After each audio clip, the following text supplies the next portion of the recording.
27, 26, 25, 24, 23, 22, 21, 20,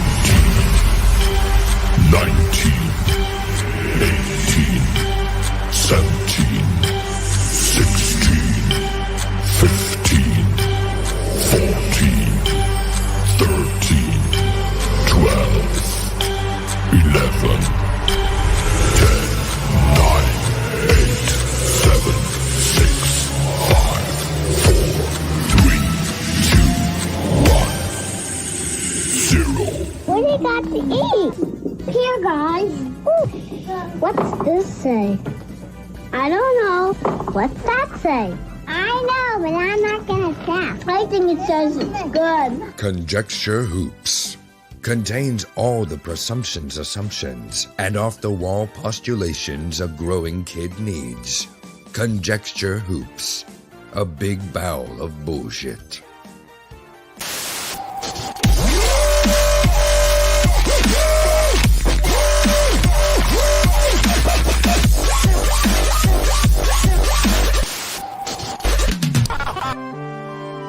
Saturday morning cartoons. Now at night time. Mostly conjecture based on little knowledge. Please welcome Max Headshrew, Dell, Ari Blackness, and your most gracious host, Ben Motherfucking Jackson. Applause. Applause. Applause. Fanfare, fanfare, fanfare.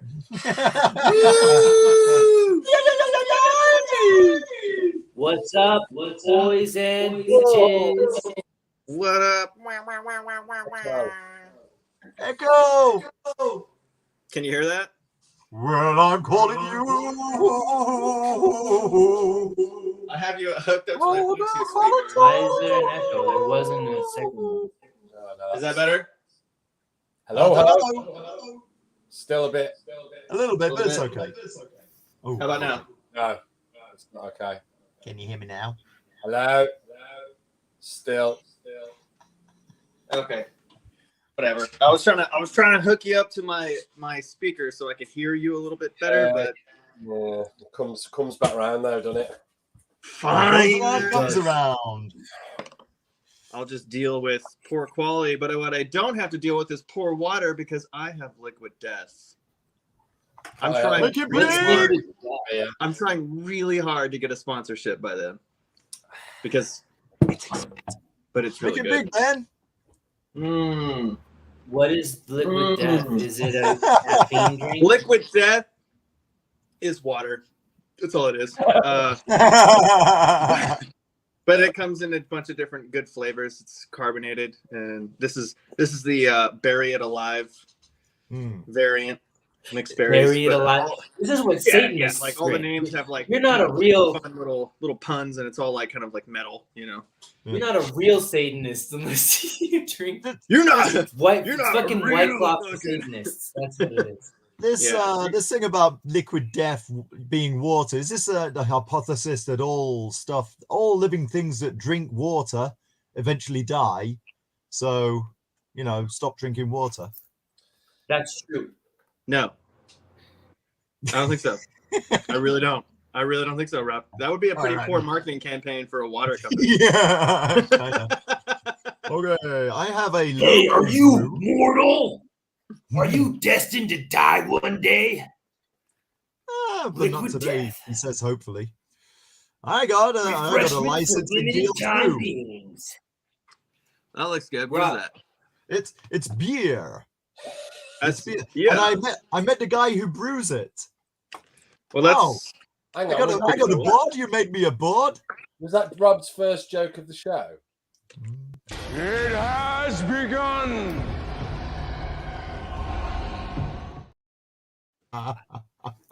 Rob was spitting good jokes before the show. He was, yeah. If we're clever enough, we'll fit them into the conversation, and You're you not won't even know supposed that to they're. tell them, dude. It's supposed to be Yeah, it's supposed to be called spontaneous. spontaneous. They don't know when They don't know when or how. Well, now they're We'll just just- gonna think that this show is really poorly scripted. Yeah, totally. We'll just have to rewind it. Well, you know, even like supposedly ad-libbed shows, there's still like a basic concept or situation or conceit that they're exploiting. So same goes for us. Anyways, I cut out when you were talking about the penis thing. oh yeah, you missed a lot of penis talk. Mm. Yeah. It's all right. Well, that conversation's a bit of we'll- a stretch, isn't it? Mm. We'll get back to it. Feel like So Rob and Max, you guys were actually around when Halo Jones was like being published, right? yeah. Oh yeah. And dun dun dun. Oh, fucking hell. Wow. Yes, Like a pig! indeed. This is my original That's dope, copy dude. from 1984. Check this out. Wait. Keep me big. Hang on. What's up, Zay Comics? Dun dun dun. Yeah, That's cool. That is really cool. That is so cool. That is Now, like, Rob, yo. were these originally black and white? So, yeah. Originally Okay, colored? so yes, indeed. This color 'Cause I've spread seen different because versions. right. Let me see. This is a color spread of the first issue that has Halo Jones. So this is Prague. What is that? 376 from July of 1984. Okay, so the full the way it was in those days, the outer cover, of course, the inner inner spread was color, and I think that was it. Yeah, everything else is black and white. I think later on they switched to a different format which allowed for more color pages, but basically you just had 4 pages of color, outside and inside. Yeah, it's Yeah. a little bit confusing because then they were like reissued. See, I Mhm. thought it was a different like new stories because I saw that No. there were versions published in like the 2000 somethings. I thought it was going to be new stories, which I guess there are those too, but there were also like colored re-release. Yeah. Right? Oh, we lost Of, Max like, the again. original stories. Yeah. So Yeah, his Max these is are just reprints. These are just reprints. And make me big a bit. No, but I mean like all of this material is available in color. Well, yeah. There you go. Now these are American comic book. You're talking about the American same thing. comic book sizes, right? And of course, the original wasn't. So you Well, could that's because see the that English have bad eyesight. where are you? The width and the height ratio is pretty different. Yeah. So these were kind of squashed up. So I mean, Ian Gibson's figures, a lot of the figures have a kind of lankiness to them anyway. So squashing them together to make them fit better in this format did nothing positive for that, unfortunately. Yeah, he has a very specific style. He does. Yeah, he totally does. Yeah. I love it. Oh, me too, man. I love it too. Yep. And then Like it's really some of my favorite work. yeah. My It reminds me of Jamie Hewlett, but Yeah. it's like even cooler Yeah. because it's like more actiony and like old school cartoony, right? Yeah. Yeah. Like it's somewhere between Jamie Hewlett and like Johnny Quest. Yeah. There is Perfect balance. it's really interesting. We could talk about the art later, but sometimes Gibson's art, as you say, is very cartoony. Yeah. And Yeah. sometimes, I don't know if it's to do with time constraints, sometimes it's very, very quick, very sketchy. Yeah. And then other times, so for example, nearing the end in book 3, you've got like, there you go. Lovely. There we go. Which finger? That finger. Yeah, really. Yeah, really very, very arty. Very artwork, yeah. Oh, beautiful. If we ever get a chance, I'd love to do Robo Hunter. Oh, remember that dude. Yeah. He's. I've got a few of his. I was thinking it might be fun after this show to do Martha Washington for the next one because it's like thematically similar. Okay. Martha Washington, yeah? Never heard of that one. Yeah, it's Frank Me Miller. neither. Oh, yeah, okay. You've not? Cool. Oh, have you not read that?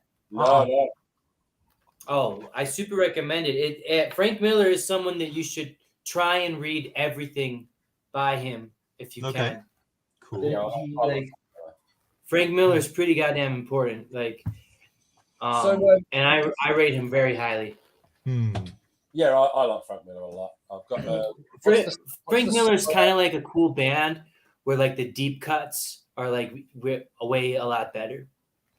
I've got like The Cure or something like that, you know, Yeah. or David Bowie, where you're like, of course you've heard of him, but trust me, the songs that only diehards know are the better songs. It's the same way with Frank Miller. Like, yeah, you've read The Dark Knight, and that's a great book. But books like Sin City, but books like Martha Washington and Ronin are really much more to my taste. Hell yeah. That book kicks ass. That book kicks a lot of ass. All right, and so cool. does Martha Washington. But let's talk about Halo Jones.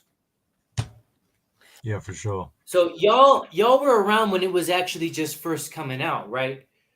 You guys, you're older than me. I know how old Max is because we're good Yeah, friends. well, let's put it this way. Um, I was a teenager reading this brand new when it came into the newsstands. How old were you when that came out? Do I want to give my age away? I was 14. Okay, so you're up there. See, you don't Yeah. look old though.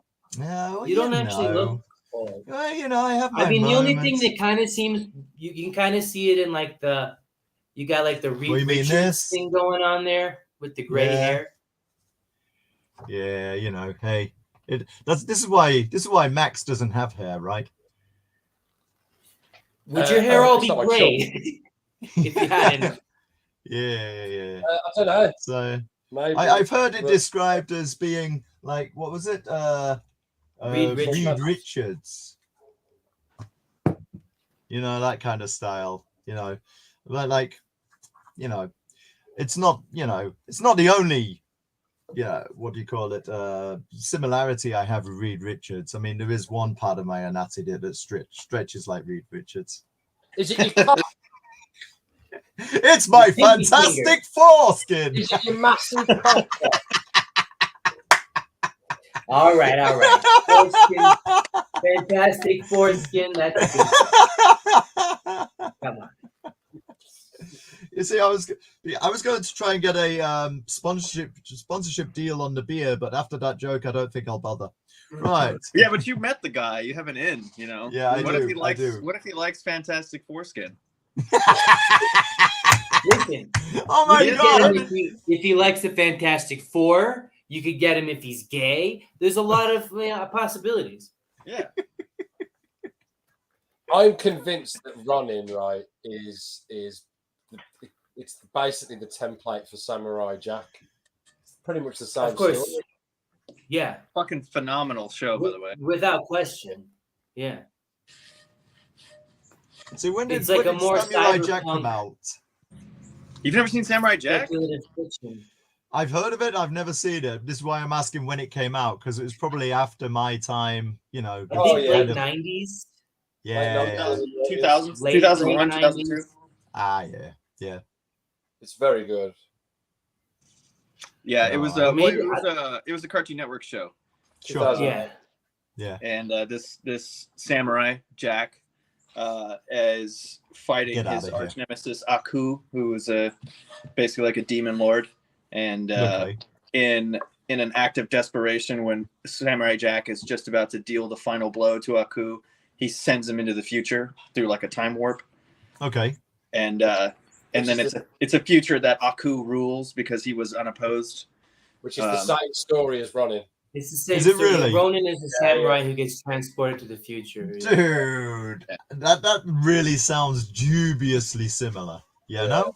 So It may Well, it's be, the same story. but the animation in Samurai Jack is phenomenal. It's really Yeah, no, good. they're both really good, and it's like it's structured in a way that it's palatable for kids as well.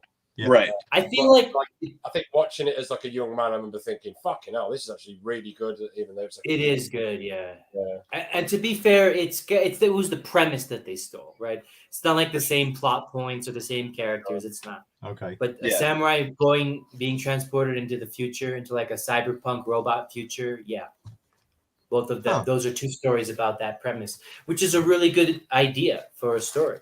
Yeah. That does sound interesting. Yeah. Yeah. So is it kind of like a Matrix kind of future? Yeah, sort of. And it's more like it's more just like dystopian cyberpunk kind of stuff, like, you know, high tech, low life fucking, but everybody's under the rule of Aku, and there's a lot of fucking like grimy fucking underworld stuff that Samurai Jack finds himself in, and he's got to venture across these vast swathing wastelands, you know, and fucking it's really cool, man. Yeah, but Just like watch it. it's different because like the way things play out and the kind of adventures and shenanigans that they get into are not the same. Like Max was saying, Samurai Jack is made for kids, you know. Yeah. But anyway, obviously we enjoy cartoons, but Hmm. it was like there's like not adult subject matter, and in Ronin there is. Honestly, the world of Ronin is not dissimilar from the world in Halo Jones.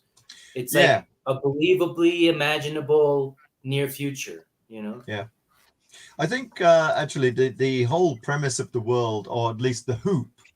I mean, the story starts off with the hoop.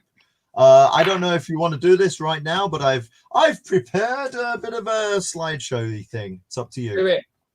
Yep. All right. Do it. All righty. There we go.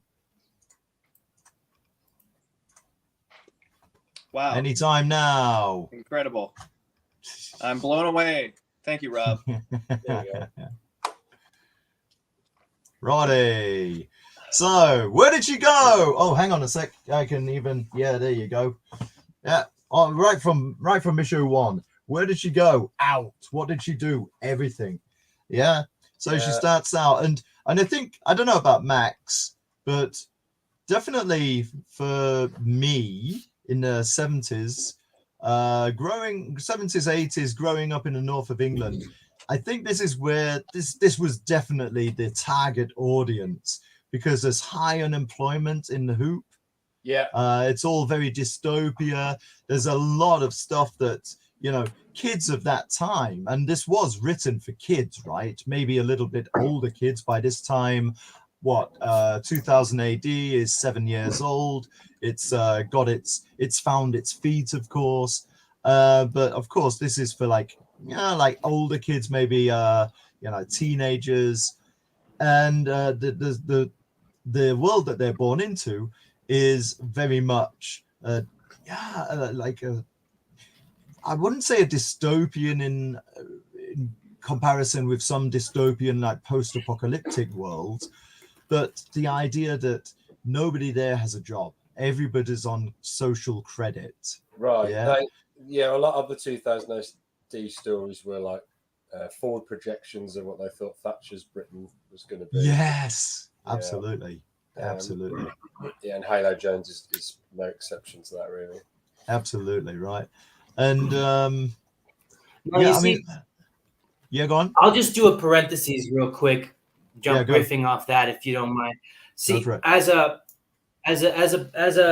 huge bookworm and a devourer of fiction, I've always had such a great admiration for England, because it's clear in a lot of fiction how the problems that you guys we're dealing with and facing.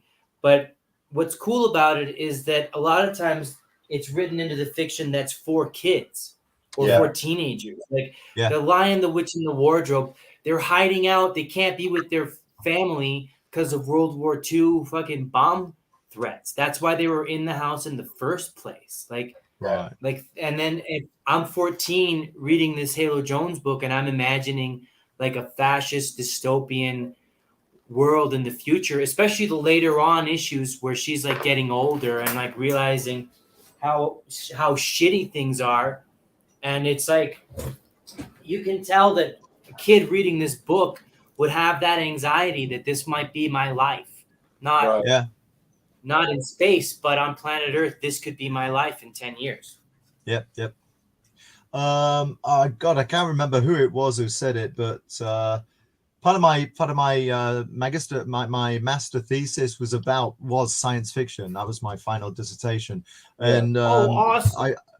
I read that somebody wrote, usually science fiction is never about the future. It's always about the present. Or yeah. I mean, even though it's projected into the future, you're still discussing like present problems and situations of now. Yeah, and it should always Yes. be that way. Yeah. Because that's what makes a story compelling. Yeah. This is what we talk about a lot, don't we? Like it's the way that you weave your politics into your story that sort of matters. Yeah.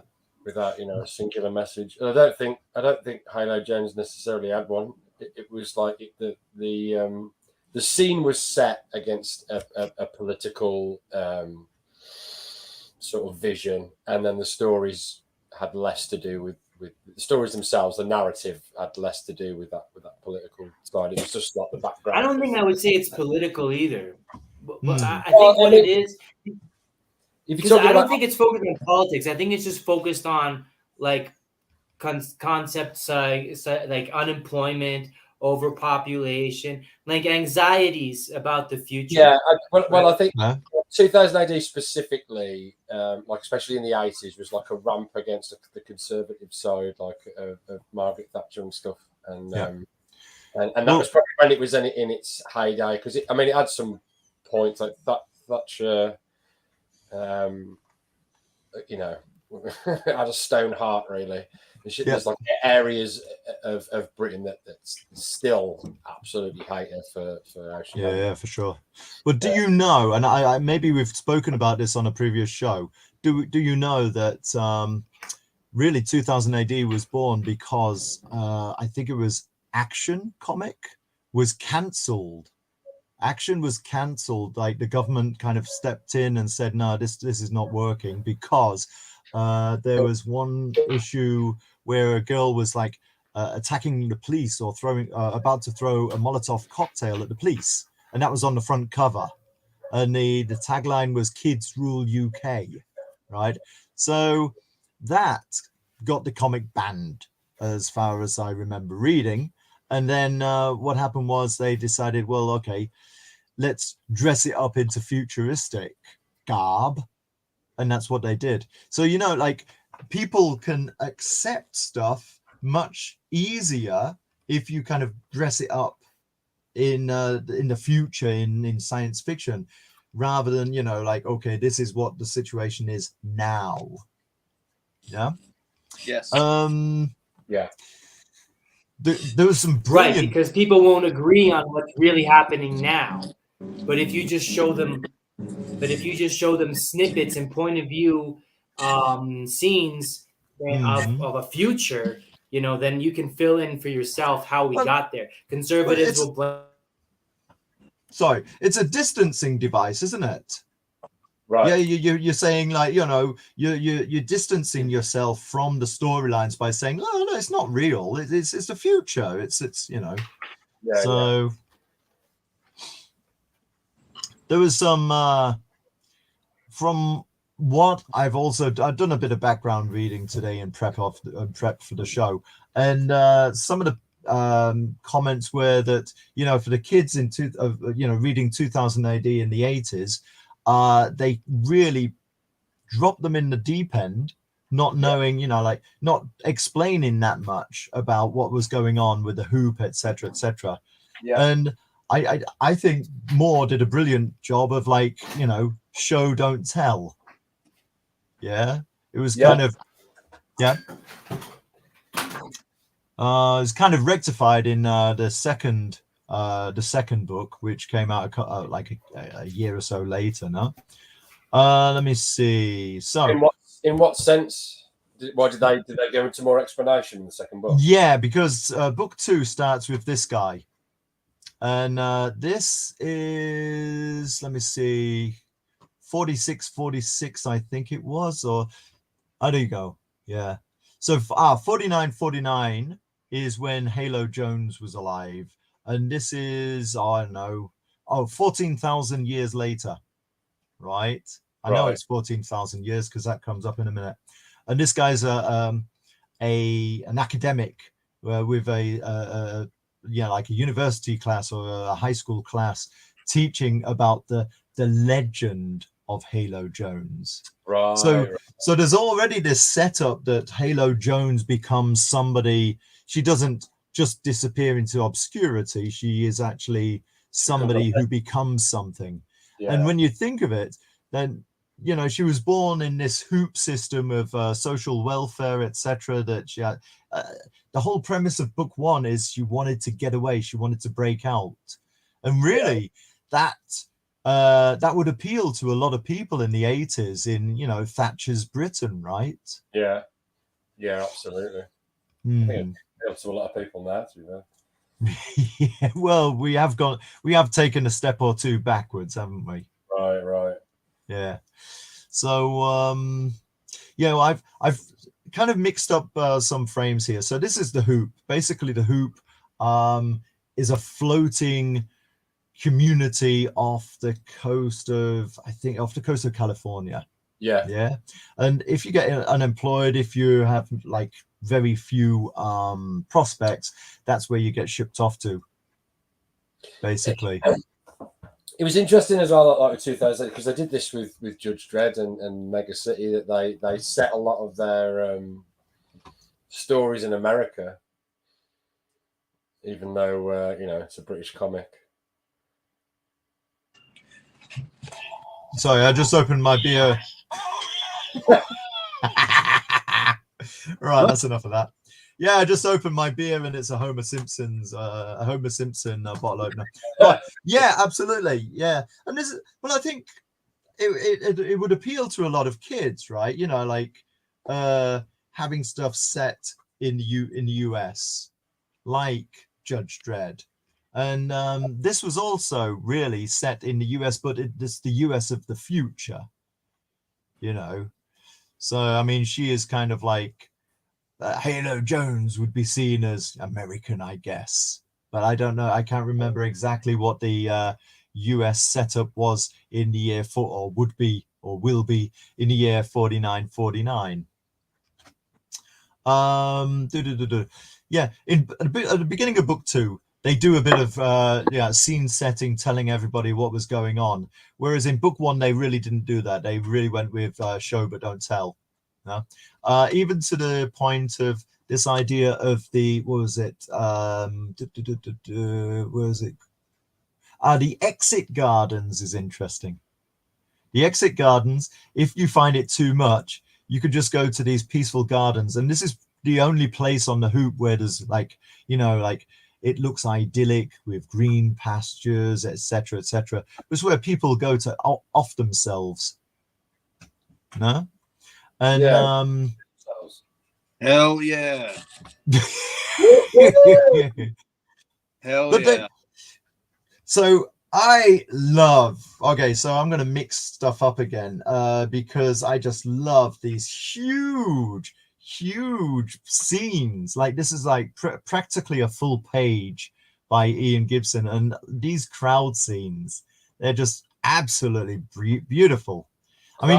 Crazy yeah, illustration, isn't it? It really is. If we have time later, I'll show a couple of drawings that I did. I copied off Ian Gibson from his Robo Hunter years. I'm gonna have to think of what the comic was, but I think when I was learning to draw initially, I didn't realize it was Ian Gibson at the time, but I owned a comic book, and I used to copy a lot of the pictures out of it to get a sort of a grasp of sort of that weird anatomy, because I think him and Simon Bisley and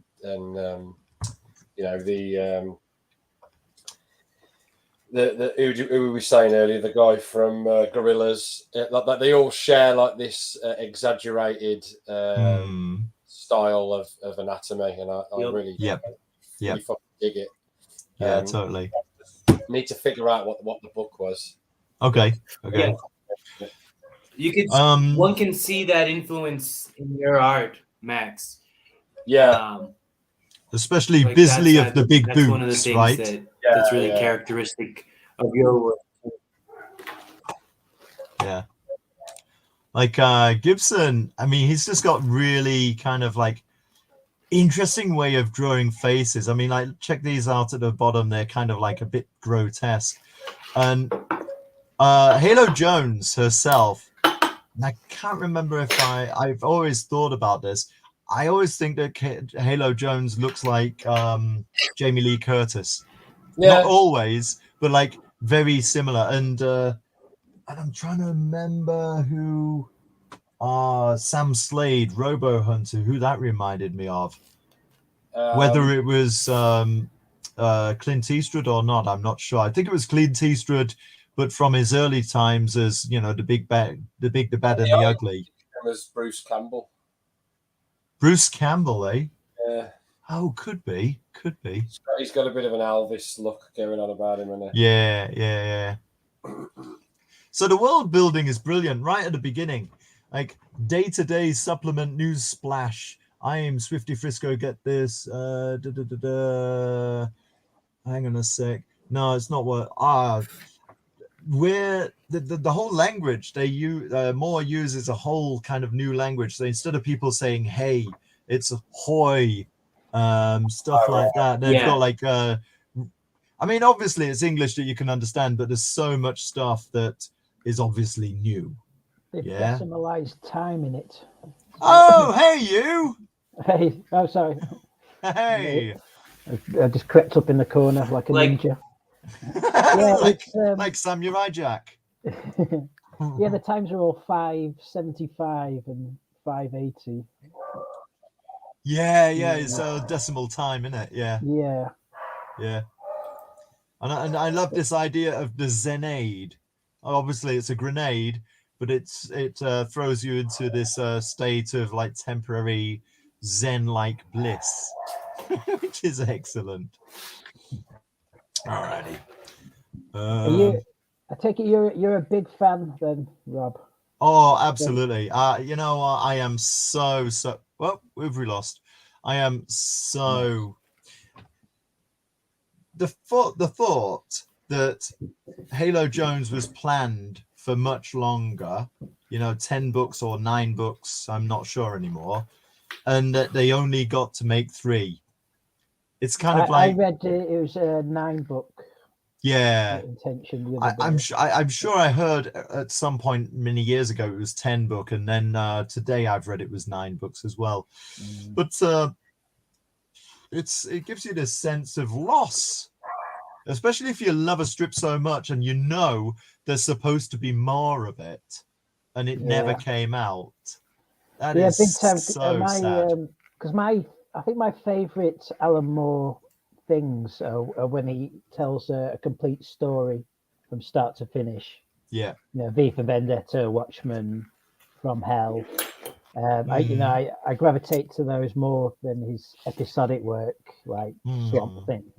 So that's why I've never fully engaged. I think with Halo Jones because it's a third of a story.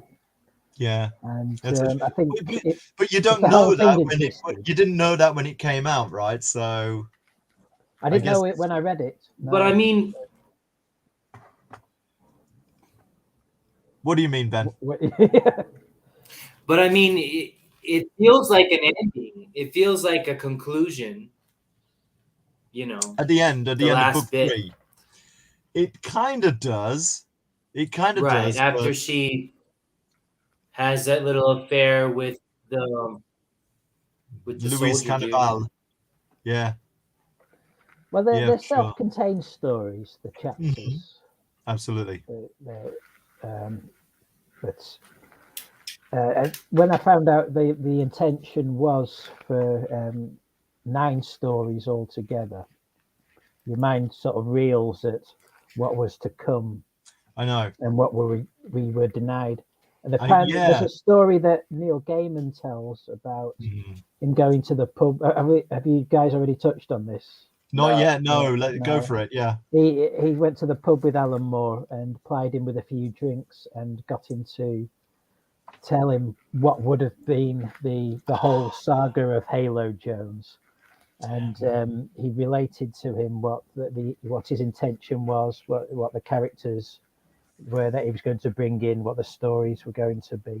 And apparently, over the course of one evening, he told him what would have been the entire run of Halo Jones had we This got to is- see it. And he's never revealed what Moore told him in that.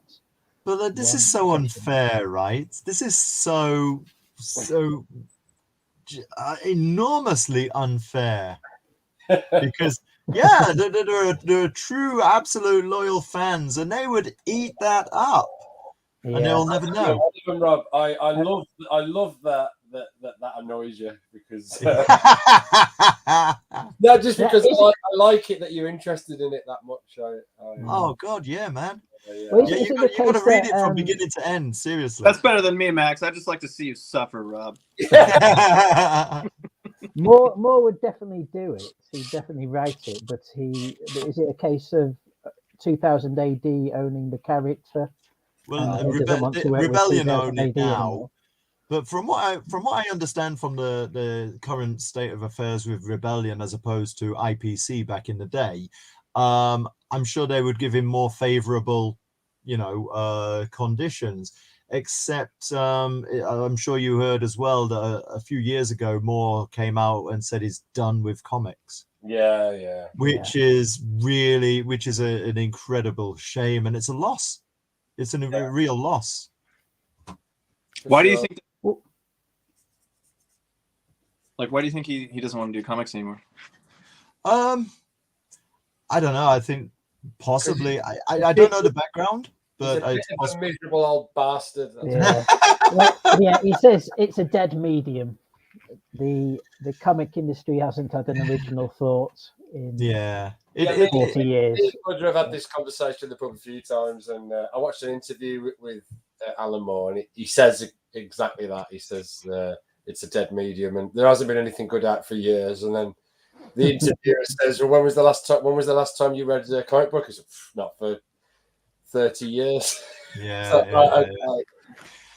I think possibly. But he I was thinking about categorically this. there's nothing good that's come out in 30 years. It's been worth reading. I was thinking about this earlier because different people on Twitter say, "Oh, there's still loads of comics being sold," which is fair enough. But when you compare it to the number of weekly comics, that's practically dead, isn't it? You've got what? You've got the Beano, you've got 2000 AD, and you've got the Phoenix. Yeah. Right. And that's it. As far as I'm aware, everything else is either monthly or maybe bi-weekly. But when you compare to what used to be, it's pretty much dead. Compare it to compare that again to manga. Well, they're like selling like fucking hotcakes. Yeah, but that's it's somewhere in merging the styles. That's where the secret lies. Merging the styles and the sales. Yeah.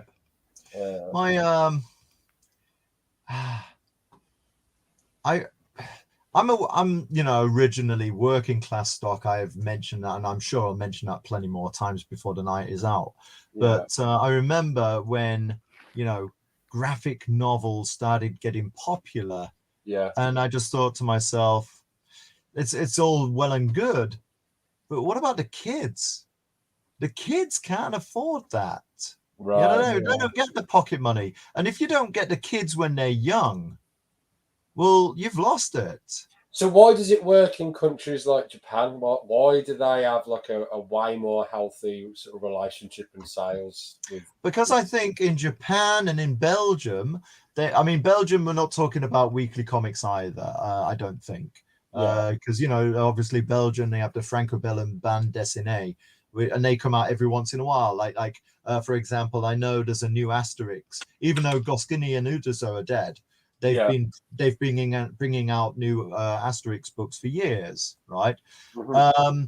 And I think that those countries have a bigger respect for comic books, and this carries on into adulthood. So you think it's a cultural thing that starts early then? Yeah. I believe so. I believe so. And I mean, the comics that we read when we were kids, they were, newsprint, cheap. They weren't meant to be kept and hoarded for years to come. They were cheap and ready to throw away once you've read them. You know, I mean, check this, like newsprint, right? I mean, nobody. Oh, wow. Well, now it's become a forerunner or an equal, or an equal to the artists, the creatives are understanding that it's. I always like to look at it as a medium somewhere between writing a book and shooting a film. It exists in that storyboard element, and you can apply it with all the writing and narrative that you want. It's just getting everybody else on board to understand. Right. The potential of the medium, which Alan Moore was doing, but and I resent that he turns into a miserable old bastard and sort of leaves the medium behind instead of spearheading what you can do with it, like continually. I'm done with it. Like, it pisses me off, man. Well, I think in Japan that they just take it more seriously as a medium, because if you ask your average, like your average person out and about comic books in the West, like let's just say here in America, you're like, hey, do you read comics? And they're like, no, that's like kid stuff. But exactly. And they think Superman, they think Wonder Woman, all this different stuff, even though there are a lot of other like mature and adult themed comic books that you can read. They don't think of it as a medium that they would take seriously, like say a TV show or a movie. But in Japan, it's always been taken seriously. Like manga has been serious. It has changed though, because so when I was younger, even in young person circles, like if you were like, oh yeah, I read comics, it's a fight because you're a nerd. Do you know what I mean? Or section. But now. Everyone knows who the Marvel characters are. And you go, oh, I've read the book, I've read the comic of that, and it's just like it's a discussion. Do you think that would lead to a revitalization of comic books in mainstream culture? Can y'all hear me? Maybe. I just feel like we're miles behind the way Japan. Well, here's what I think. Somewhere where we are now, that's the only thing I can hope for. Go on, Ben. That's all right. Here's why I think it's not happening. I think it's because people that read comic books in the West, for the most part, just buy the books, like the trade paperbacks, and they know which ones they're gonna buy, or they buy the ones their friends tell them that are good, but they're not like following along in a story as it's being released piece by piece. Yeah. And that is what makes a comic book culture thrive and alive. I probably would still read 2000 AD if I was still living in the UK. I mean, once I left the UK in the 90s, I still had an order to put these comics aside for me for when I came home. Oh, really? So I still had some, and I used to shell out a shitload of money for the comics that were waiting for me. But after a while, because I just didn't get around to reading them, because then I had a huge stack of comics, Somewhere in a comic book shop in the UK, there's a really sad, dusty box with your name on it. Rob's Comics. Yeah. They went through... Just waiting for you. 2000 AD went through a little renaissance after the Carl Urban Dread movie.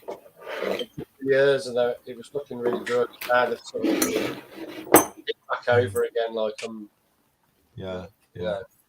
I think like the 80s and the 90s were like their heyday. Like all the main memorable characters and stories tend to come from around them, don't they? Dread, Halo Jones, Rogue Trooper. We should do Rogue Trooper at some point as well. I love it. Yeah, Rogue Trooper's You're great. sounding like you're reiterating Moore's argument that there not being an original thought. Well, I don't know. I don't think it's not that it's original at the moment. It's just this is what I think. I think the applications to stories in, and I'm only talking about 2000 AD because it's a much broader conversation otherwise. But the applications for stories sort of stayed the same, but like what we were talking about before, the political landscape has very much changed, and it's way more polarizing than it was in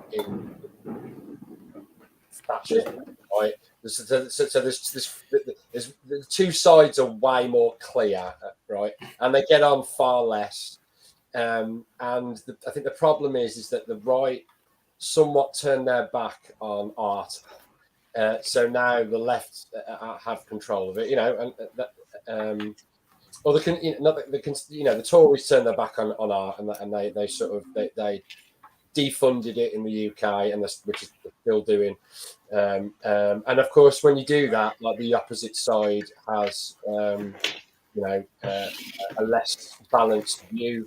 And so when I'm reading it, like it's like what we were talking about before, like instead of the political landscape that they've sort of injected into the stories being, part of the world and asking questions, and then the characters sort of existing in that world, it's become the narrative. And there's a lot it's not even that I disagree with some of the messages in there. I'm just like, oh god, this is hard to swallow. It's like it's really, really obvious, and it makes it's like every writer's trying to say something instead of tell a good story. It just puts me off. Like, okay, and I just think you need to change the application. I don't know how you would do it, but if you're going to be, I need to get back to storytelling. Yeah, well, it's as simple as 2000 AD has always had that in it, Mm. but you've got to change the application. Like there was a show called Spitting Image in Britain, which was like, and I love Spitting Image. Right, and it's like a satirization of the political and pop world, and in the 80s it really, really works, and then they had like a resurgence, and it was all right, but the application of what they were trying to do, they kept the same, and it needs to be different. And yeah, do you know what I'm saying? And I feel totally, yeah.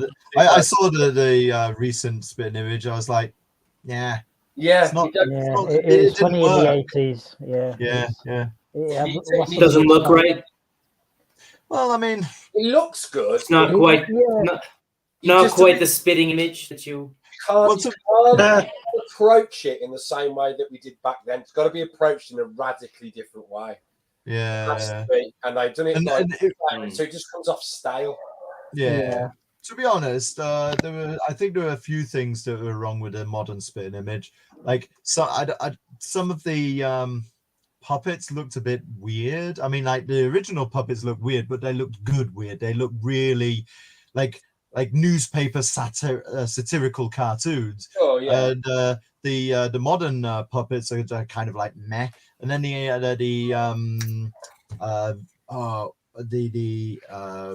damn it, what's the word when people kind of like copy somebody's voice? Impressionists.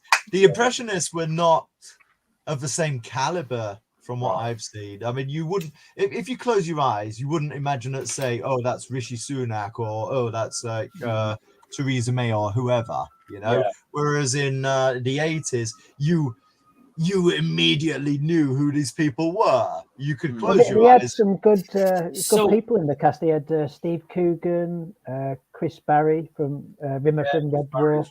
And Harry Enfield, I think, started. Harry Enfield, he's been around for years. But I just watched some of the new, I don't know, maybe you guys disagree, but I just feel it didn't click like, as Max was saying, like it did in the 80s. And that's another point of, I mean, shit, I'm so happy I grew up in the 80s because I caught all of this when it was brand new every week. Yeah. And damn, it was a highlight of the week.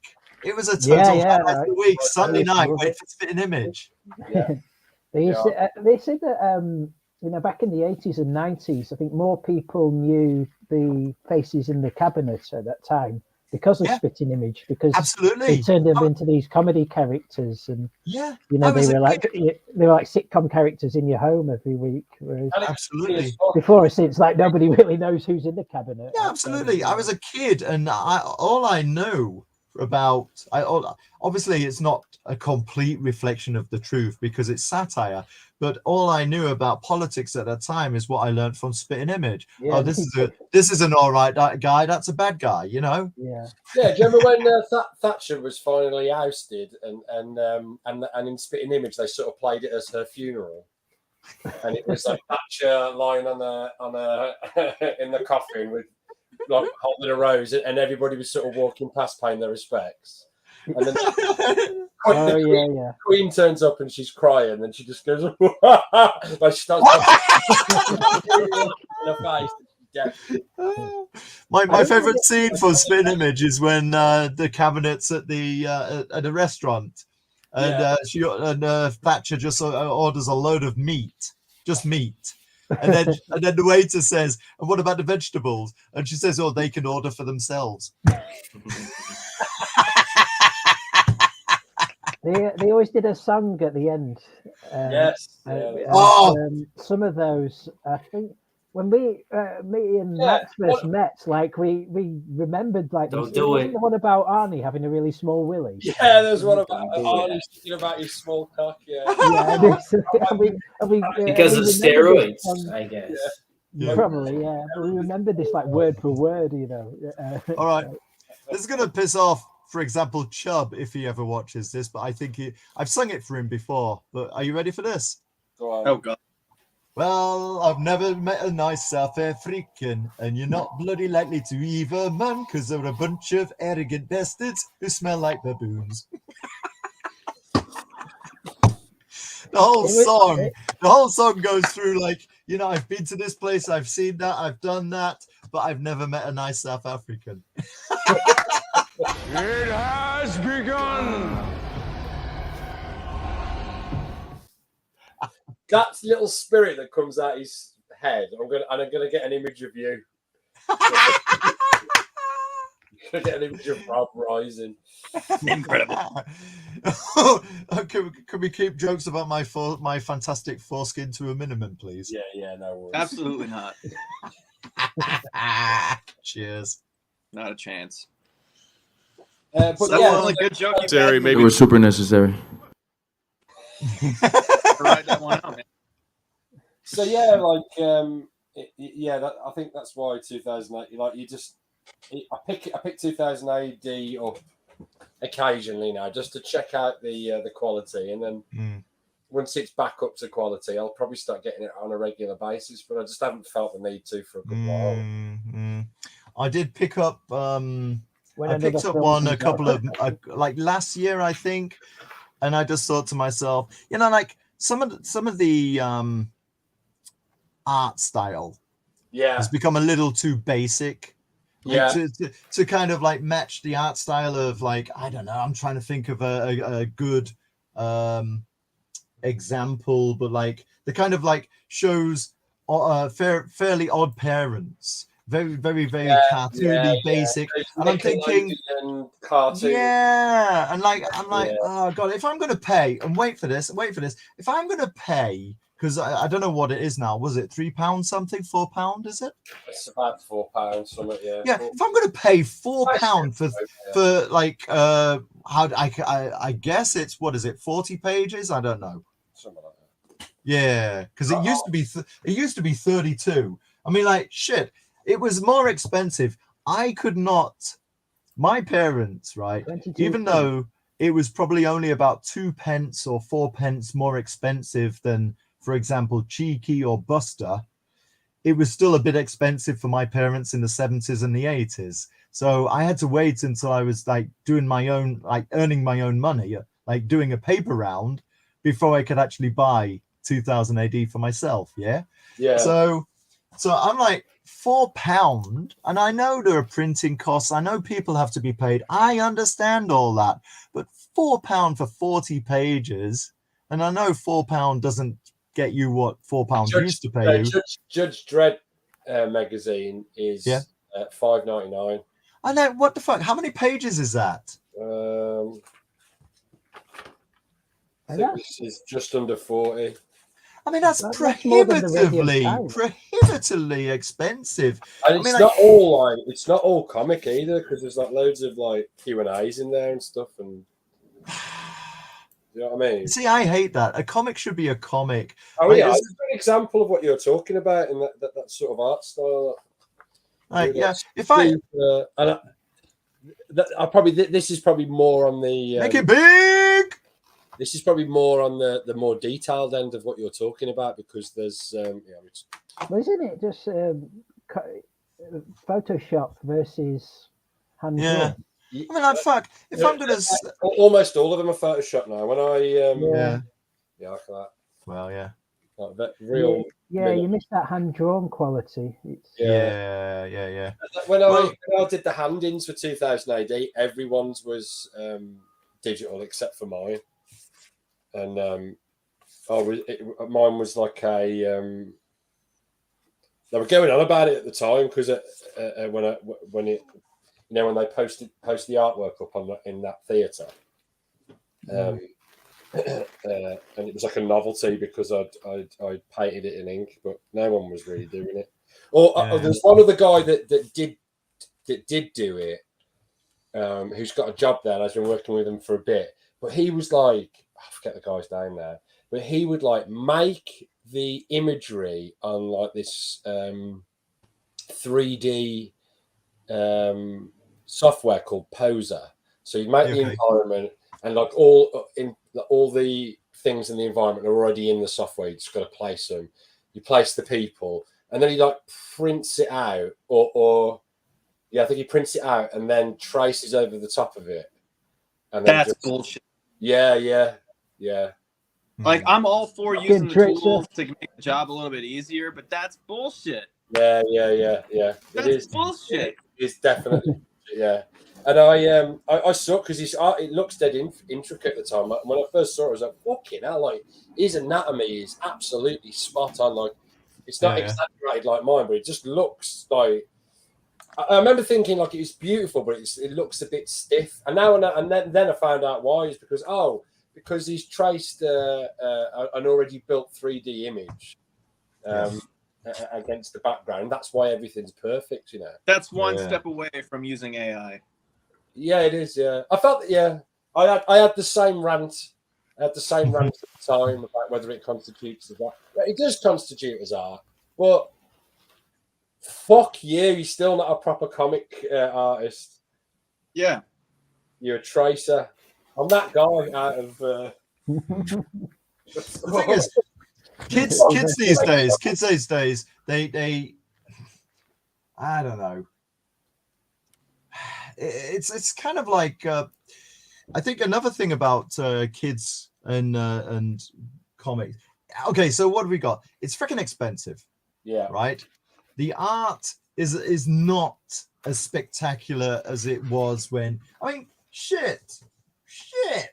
Wait. Come on. Let me show you. Where is it? Oh no, it's not in this. What does it look like? But you know, like the hand stuff, the hand drawn stuff that Gibson. Can you imagine how long it took Ian Gibson to do that? Show my page again. Show my page again. How long did it take him to do this? Yeah, it would have been a good while. You know? Well, he should have just a good while. I don't get it. I don't get what the deal is. Was 2000 AD monthly back then? Or no, weekly. It's always been weekly. So he would have turned something like that out in a week. Yeah, no, he wouldn't, because he would have planned this story like months and months and months in advance, and then it would have, because like book one, I think, was 11 weeks, and then they had a break, and then they had another, so it was 5 pages a week for like. Yeah, it's a bit illusionary. Do you remember Clint, Buddha, when Clint was, and then often we'd read a story in the following week, the story. The following month, even the story wouldn't be in the comic because the artist had run over, and we'd have to wait till the following month. Yeah, Running on day to day. That was like back in the Right. Dude. Hey, fellas, I gotta run. Oh, why? Well, because I have to get ready to go to work. All right, buddy. I gotta go. I gotta drive an hour. Alrighty. Okay, All next. right, catch you later. See ya. Cheers, I love mate. you guys. Easy, brother. Yeah, you too, man. And you're fantastic. Great once again. seeing you, Nick. Yeah, you do. Love you, Nick. Peace. Love you guys. See you. Take care. Ta-da. Yeah, go. I love this. So, yo, I love this story. Yeah, go on. Yeah, I want to It's tell a you about boa. this character, right? The glyph. This stowaway, right? The Yeah. glyph. What a really clever story, right? This I character know, I is know. like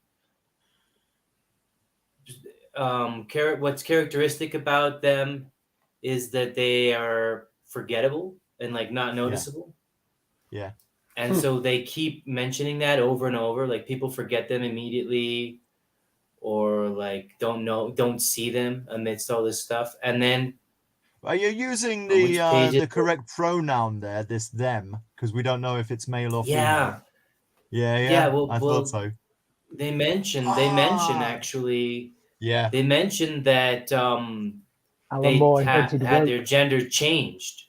Yeah, well, for Alan sure. Moore predicted gender reassignment surgery, Yeah. which, by the way, doesn't exist. But you can mutilate yourself in real life, which is not the same thing. But in story, it is a real thing. So this person does do it to the point where they're like just non-distinct, like genderless thing, right? Androgynous is the word, I think. Right, yeah.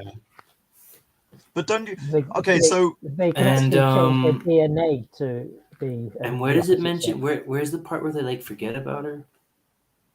dude, all the time. I mean, they forget about the glyph turns up, I think, in his or her own story, and then in 2 subsequent stories, one with the Rat King, and one where Halo finds out the truth about Toby the mechanical dog, right? Yeah. We're in the story about Toby the mechanical dog right now, and I recall the glyph saves everybody's life because they lure the monster Toby, the android dog that goes crazy and tries to kill everyone. The dog droid. They lure it into here's glyph. Yeah. And this is where we find out who the glyph is. Right. Yeah. And, I'll never forget look what's at his that name. title. Yeah. I'll never forget what's his name. And okay, I wanted to say this earlier, but I didn't find the right moment to interject. Like, it's so cool because this story in the tone is like pessimistic and like anxious. It's like the speculative fiction, like what's it going to be like in the future. But it's also funny, dude. It's like full of jokes. Yeah. It's got jokes all the time. Yeah. Didn't you feel like a certain amount of empathy for that character, the glyph? Because they're just a ghost. Do you not? I totally did. And dude, what is wrong with you? Well, I think I'll tell you, Robert. I think that Alan Moore is showing me a mirror here with this story. And they're saying, like, if someone's not remarkable or attractive, you don't even notice them, do you? And I'm like, yeah, for sure. Yeah, you're right. You know? But this is why we should have empathy. No, I agree. It would be totally... good if I did feel empathy. Do they completely forget about him as soon as his pretty much turned? Yeah, like as soon as he turned around, basically. Go. Oh. There's a Doctor Who villain called the Silence. Yeah. Oh yeah. Where that happens, where as soon as they look away, they completely Yeah. forget about the monster. I wonder Yeah. if there was So some, this- some form of inspiration there.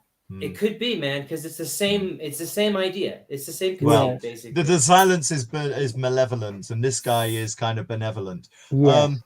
This story, right? And I read today that this is one of the stories that most readers and most people who love Halo Jones, this is the story. This is the clincher. Bro, this is episode. Alan Moore at his finest, man. Absolutely, absolutely, yeah. I remember I started off as a girl, that much I'm certain of, or maybe I started out as a boy. Never mind, it doesn't really matter. What? Wow.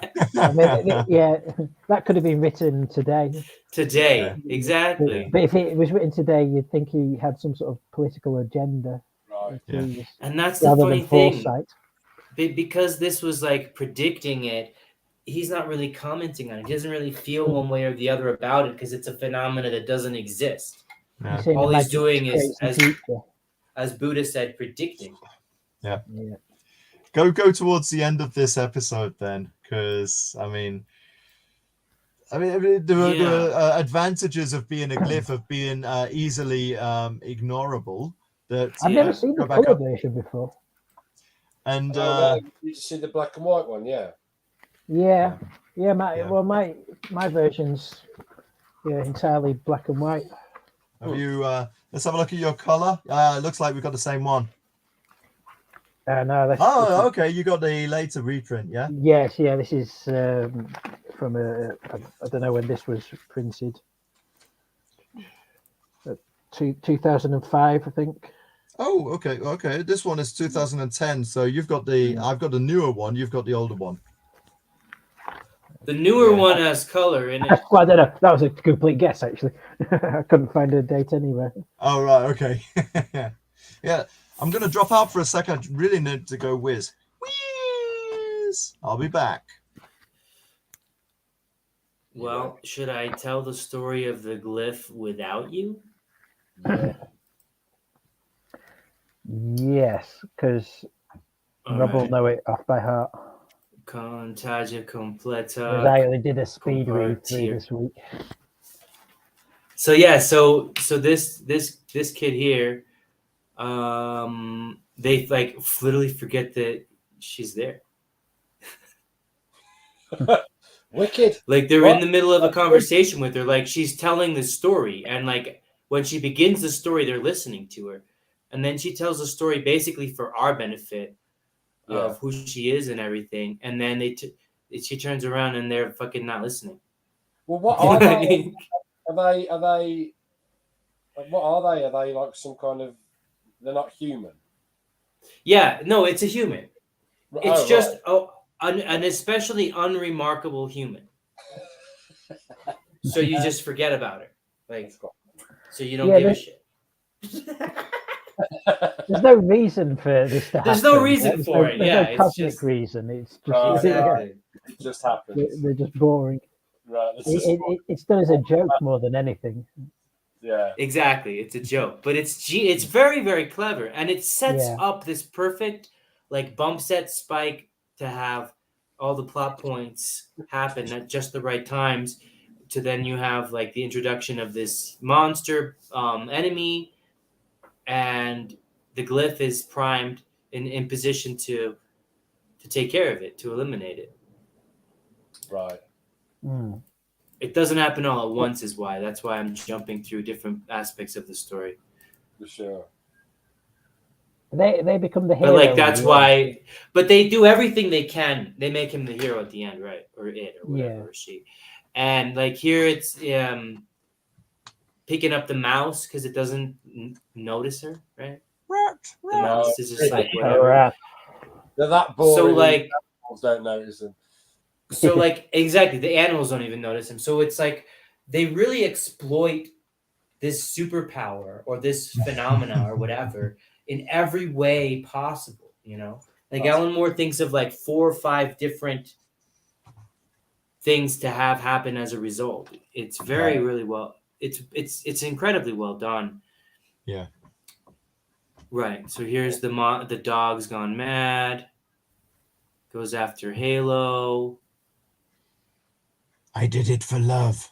And then what? And then they put it in the. You see you around, I guess. Nice talking to you, as she just runs away. Right? Yeah. Like no acknowledgement of the glyph whatsoever. No, I'm almost done. And then the monster tries to kill her. Comes out of the furnace. They couldn't destroy it. And check this out. Okay, here we go. Later. Toy, I No. I can do better than that. Toy, I can't run. Leave me. Too late. Oh, mother, this is it. I like to imagine that Toy has like the same voice as Jubilee from X-Men in, in the cartoon show. And then the glyph takes the lighter fluid or the gasoline or whatever, pours it, and blows up the monster, blows up Toby and themselves. Yeah. Right?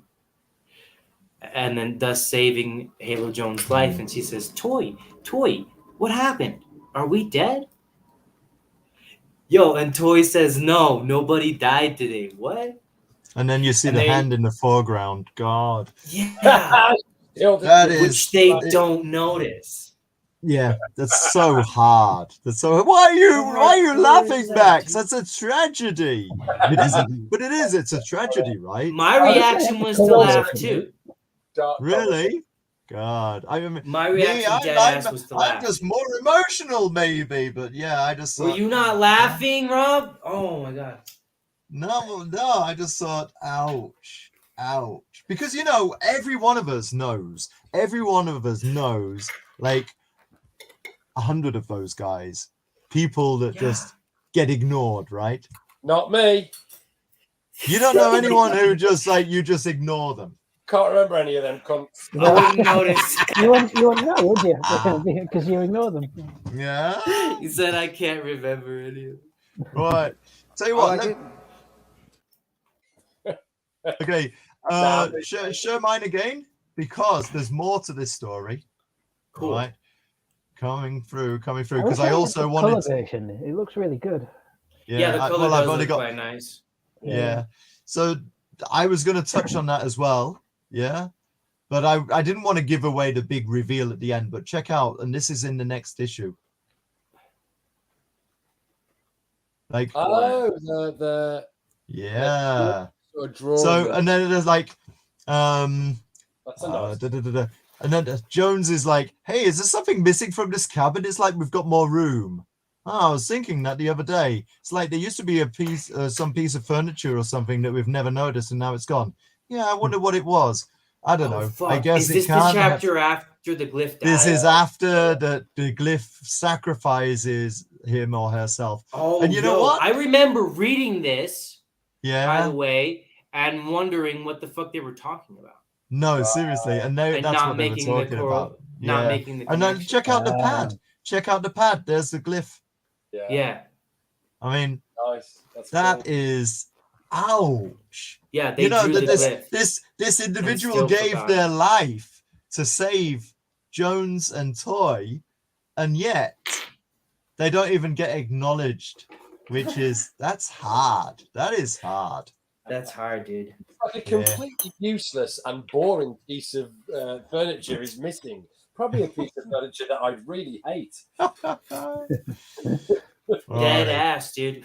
So here is a Chekhov's gun with all of this like spider nightmare bullshit, and she's in the tarantula zone.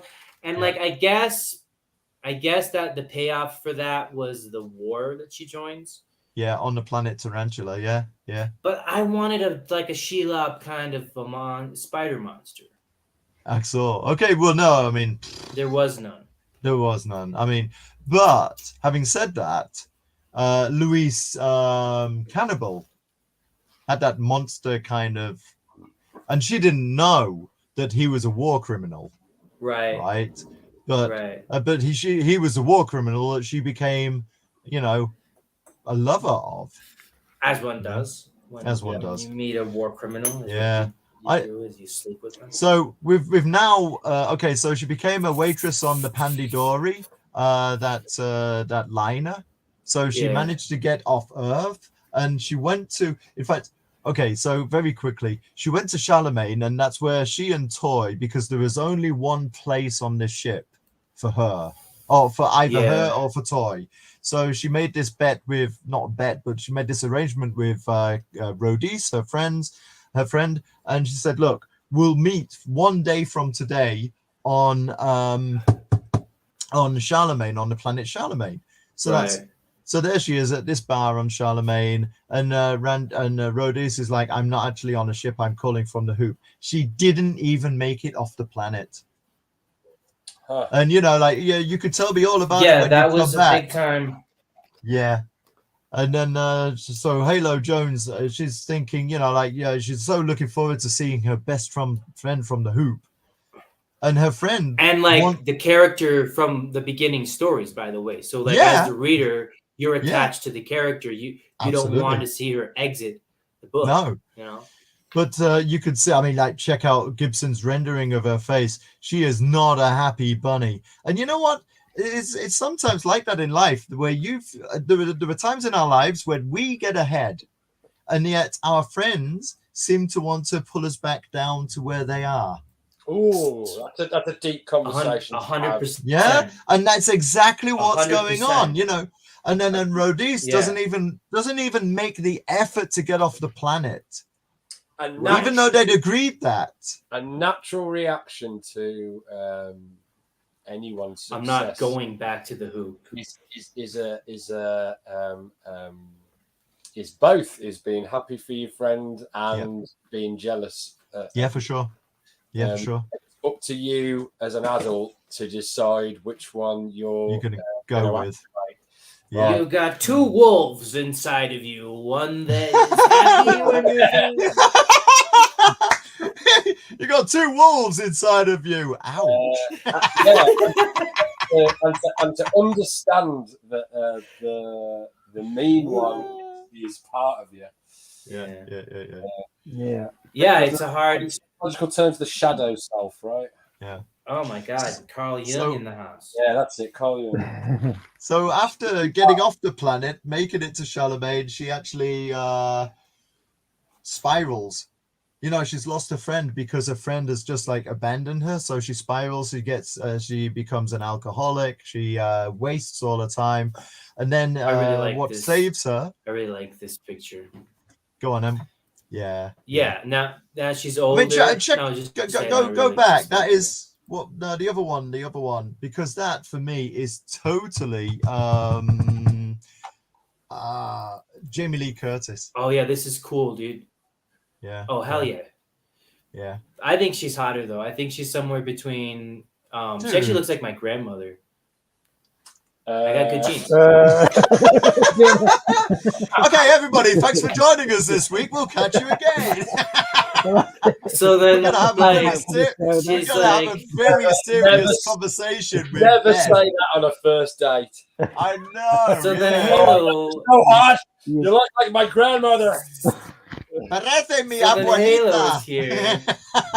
So then we got Halo here and Charlemagne, and she was gonna meet her friend, but her friend didn't come. And then she's listening to the song or whatever. It's called Missing Planet. And he's like, oh yeah, I know that one. By the way, do you have a name? Talks to the bartender. Anything I can do for you? And he says, yeah, play it again. Yordle Bluzz Gubbly.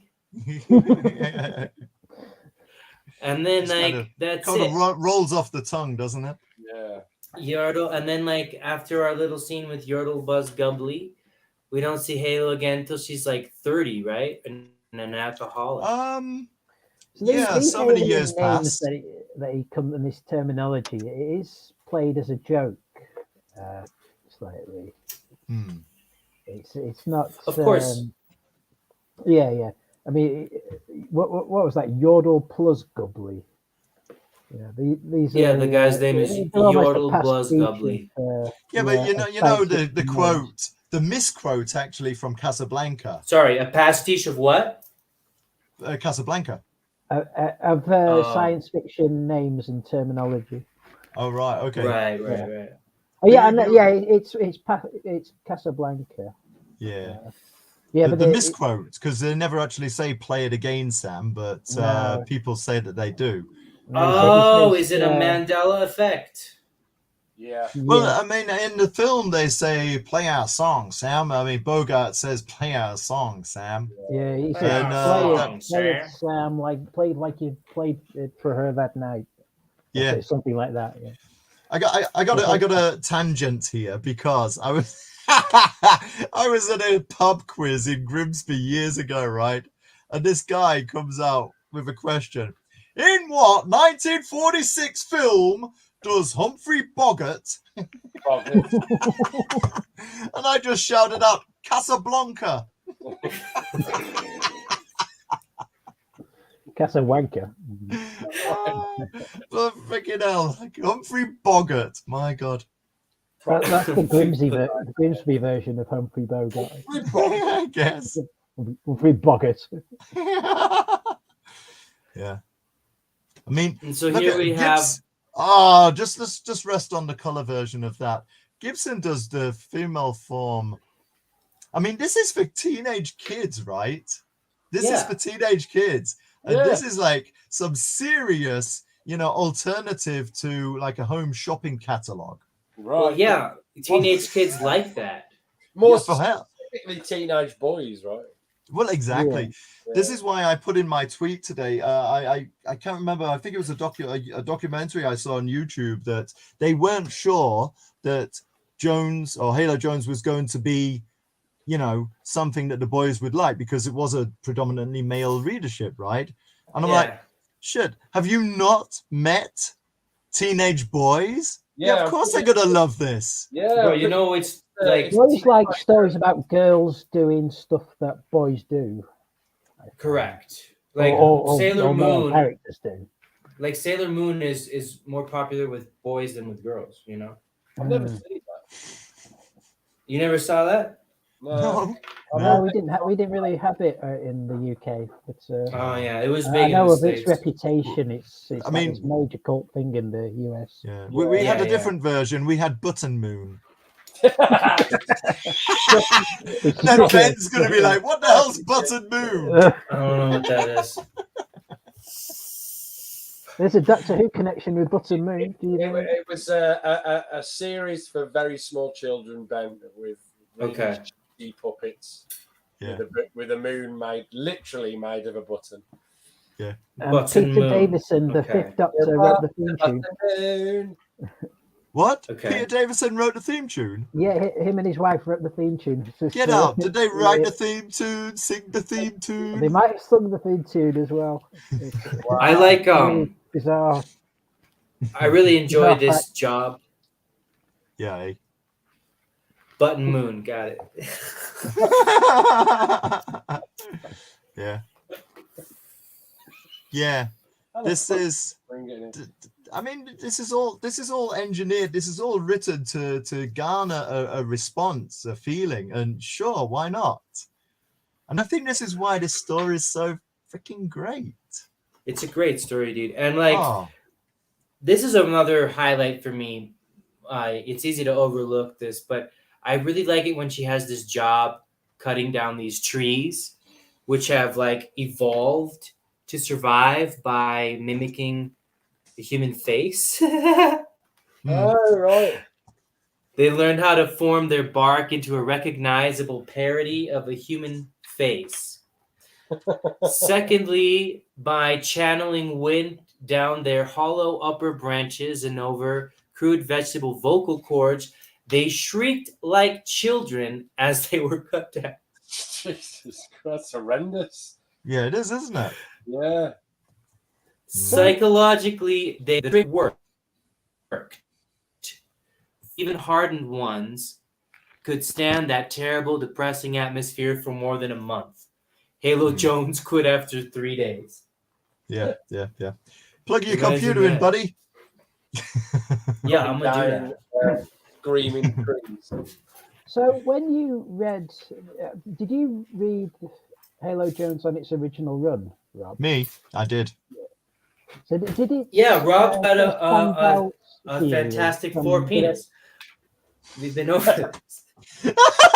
Did you just say a Fantastic Four penis? Yeah. You've just mutilated my Yeah, joke. you know. So it's supposed to be Yeah, a Rob Fantastic was Four around skin. when this first came out. Oh yeah, you don't look that old. Oh yeah, I've got gray hair. Fantastic Four penis.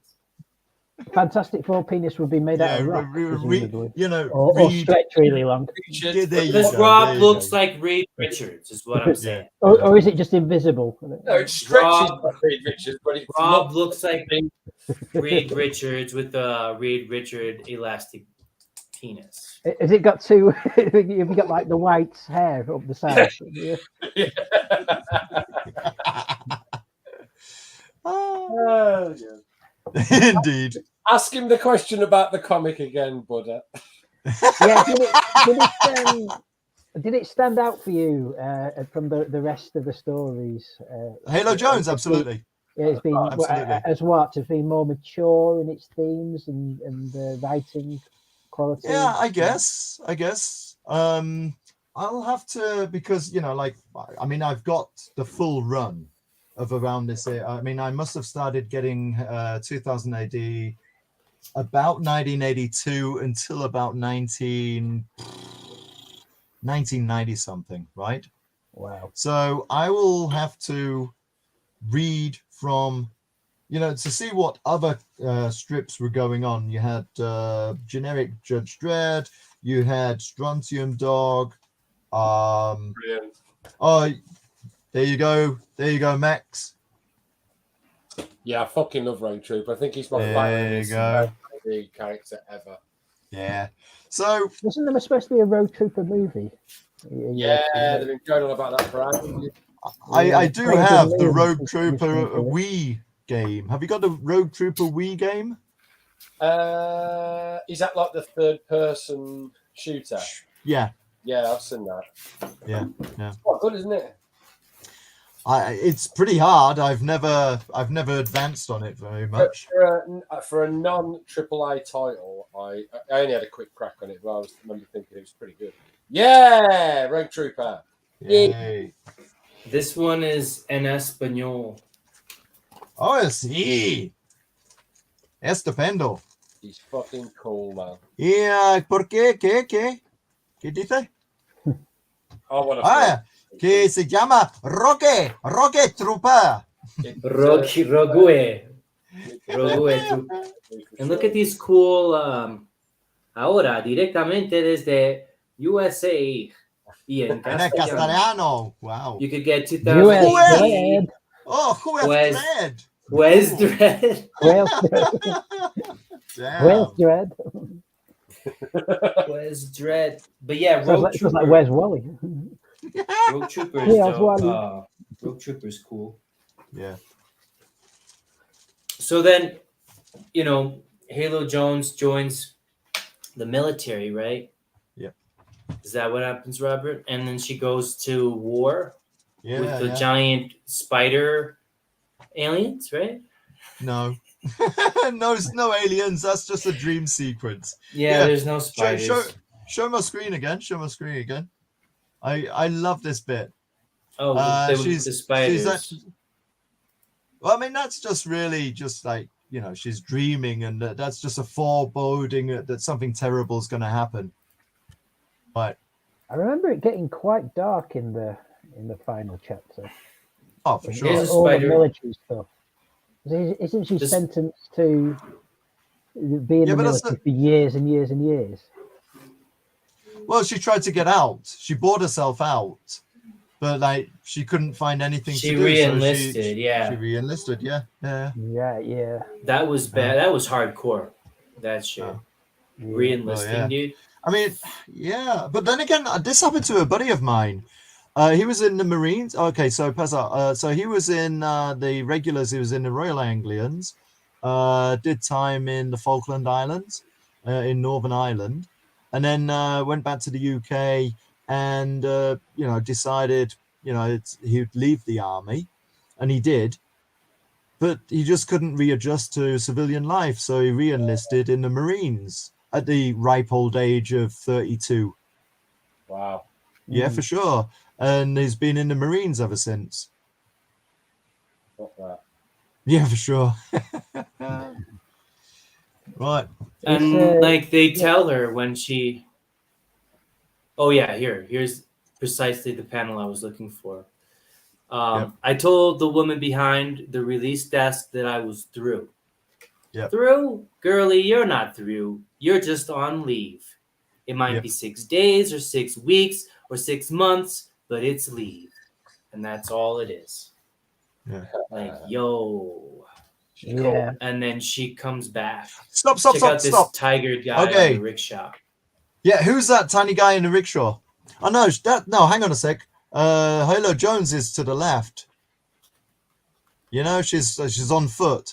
But who is the tiny guy in the rickshaw? I don't know. I just like the Tiger Man slave. Isn't that cool? Yeah. Who do you reckon the guy in the rickshaw is? I have no idea. Oh, is it Alan Moore? It's Alan Moore. Being grumpy. being really grumpy. But he's like, rickshaws are fucking not what they were, and I'll never. I'll never get in one again. Yeah. I will never get in one again. Yeah. There's another panel apparently where both Moore and Gibson make an appearance in a crowd. And shit. It's where Toy steps off the ship, the recruiting ship. Oh, okay. Yeah. So that's fine. He's like the Alfred Hitchcock of comics. He's sort of there's appearances all over the place, and once you know what he looks like, it's really fun spotting them. I think he appears once, twice in Miracle Man as well. There. Go on. Top left-hand corner. So zoom in, yeah. He's a very distinguished-looking man, is Alan Moore. He looks like is that them? Yeah, so that's him with a pencil in his hand, and apparently, and I think that's Ian Gibson, and you can't really see the brush, but he should have a brush in his hand, and he's like he's dropped in the second panel, he's dropped the brush, and he's picking it up. I'll have to figure out a way of putting the Saturday morning cartoons crew into Roken at some point. Oh, that's a great idea. You're going to do what? Before I finish the final pages for Roken, if there's a crowd scene, I'll have to try and fit all of the Saturday morning cartoons crew in there. Whoa! Yes, please. Yeah, I'll be good on it. Yeah, for sure. I'll go through the script and see where I can do it. Yeah, nice. Cool. That's cool, man. Yeah, totally. So then Halo Jones joins for the first time in the army. That's what's going on here.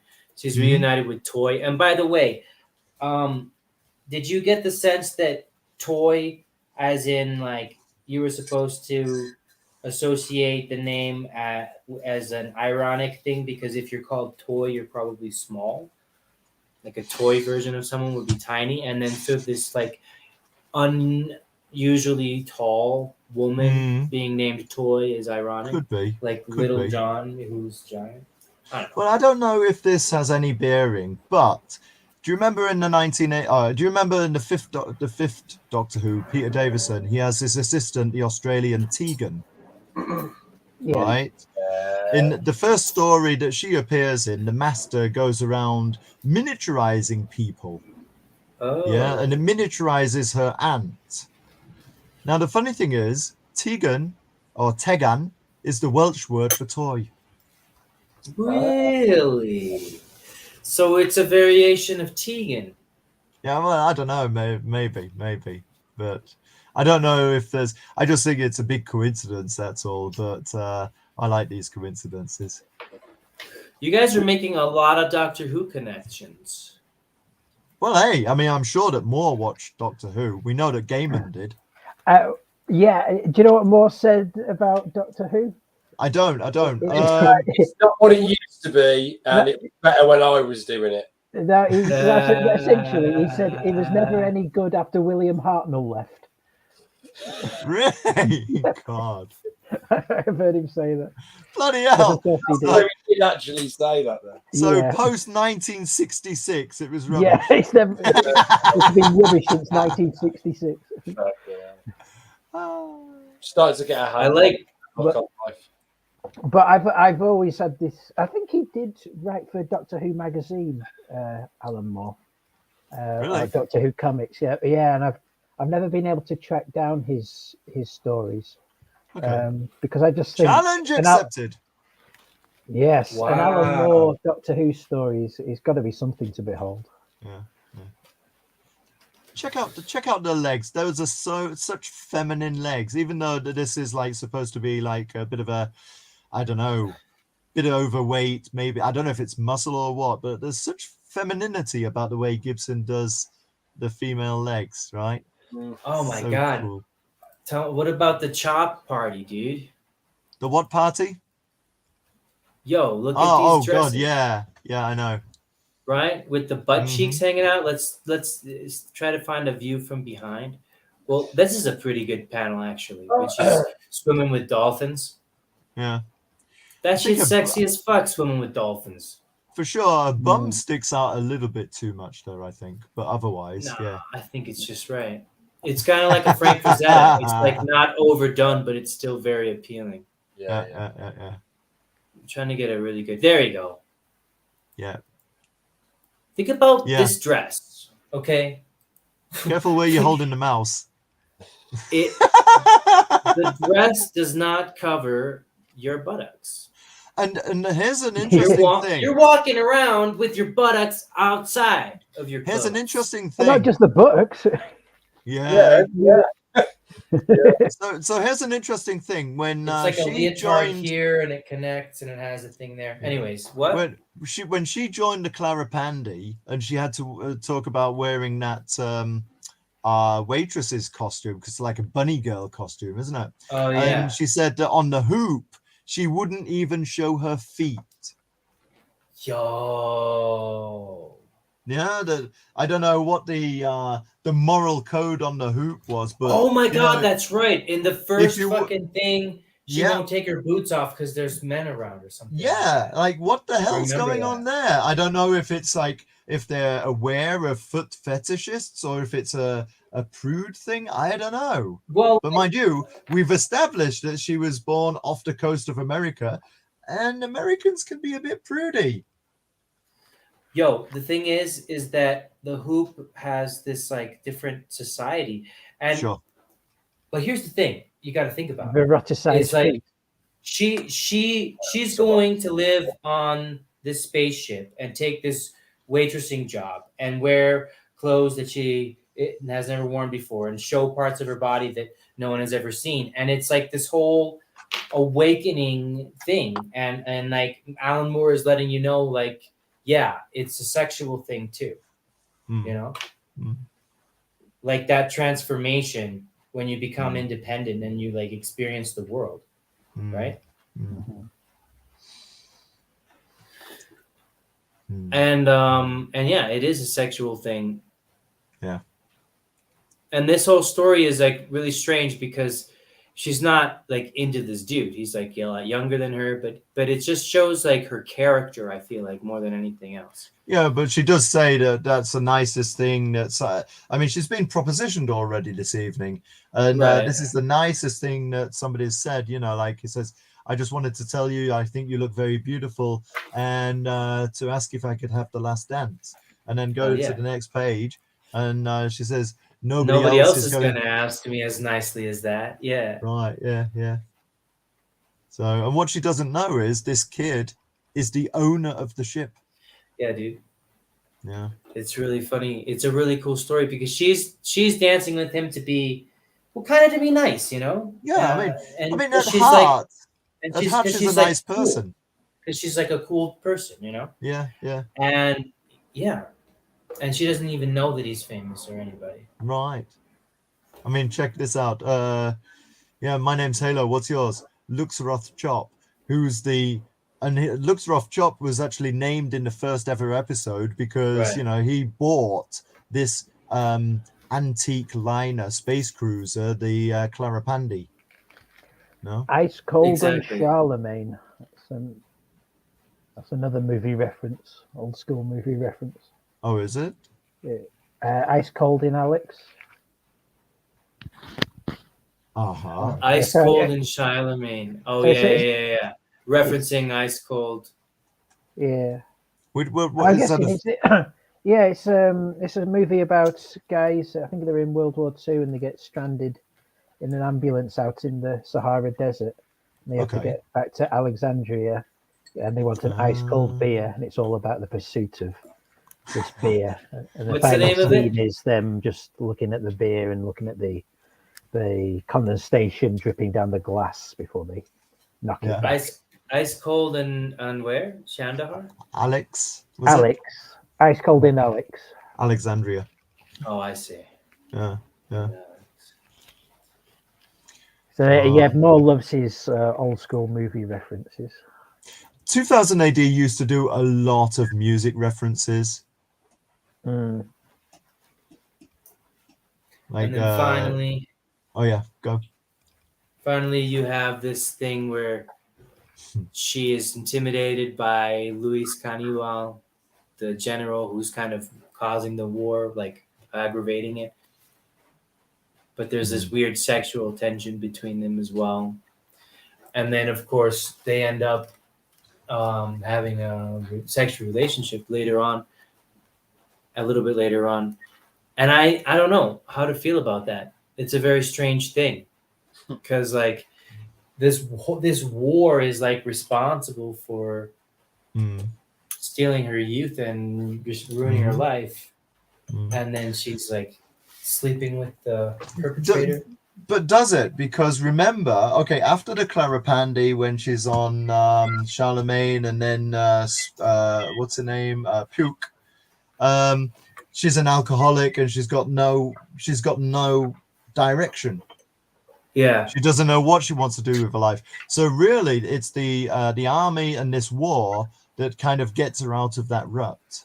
I don't know, man. I feel like it was a job opportunities thing. It totally was, but isn't that how many people do you know in the US who go into the military because they don't know what else to do? Tons. Exactly. I've met so many, for example, in Korea. That I didn't know what I was going to do, so I joined the army. And I know a lot of them who join the army predominantly made of those types because it's their best. It's the best way they have to make money. Yeah, and they don't have like other career options. Yep. If you go down to the bottom of that page, and there she is holding her cheek because what was it? Funny when he touched me. Funny when he touched me. His fingers are warm. I thought they'd be icy. So we've already got Chekhov's gun, haven't we? We've got this idea that something's gonna happen later. Yeah, dude. So I mean, those are like most of the main story points.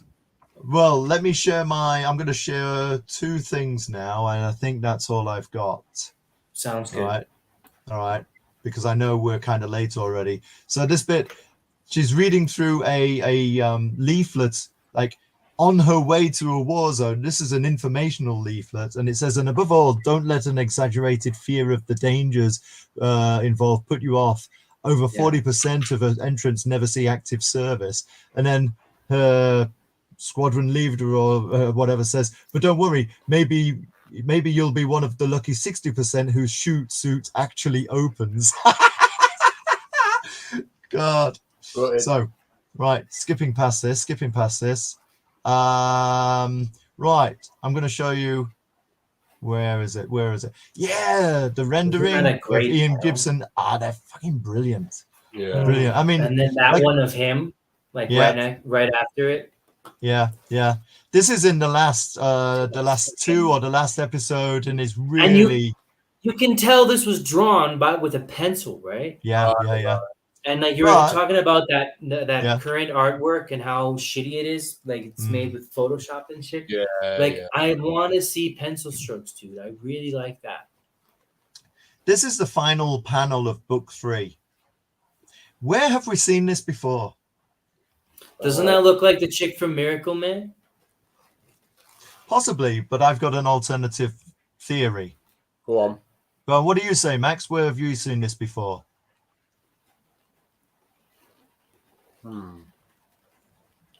Buddha? Don't know. All right, come on. All right, drum roll, please. Right. Go. I will crush you. What? It is. Isn't it? Well, you've had to flip the image to make it work, but yeah. Yeah, totally. Yeah. Huh. But yeah, that's like, I mean, it really does have this like Soviet era style, doesn't it? Yeah, she actually looks. What was the name who played his girlfriend in that film? Was it Bridget? Bridget Nielsen. Bridget. She looks like Bridget Nielsen. That's true, actually. Yeah. That's true. Would this be 85 then? Let's have a look. I will just consult my encyclopedia. This was 85.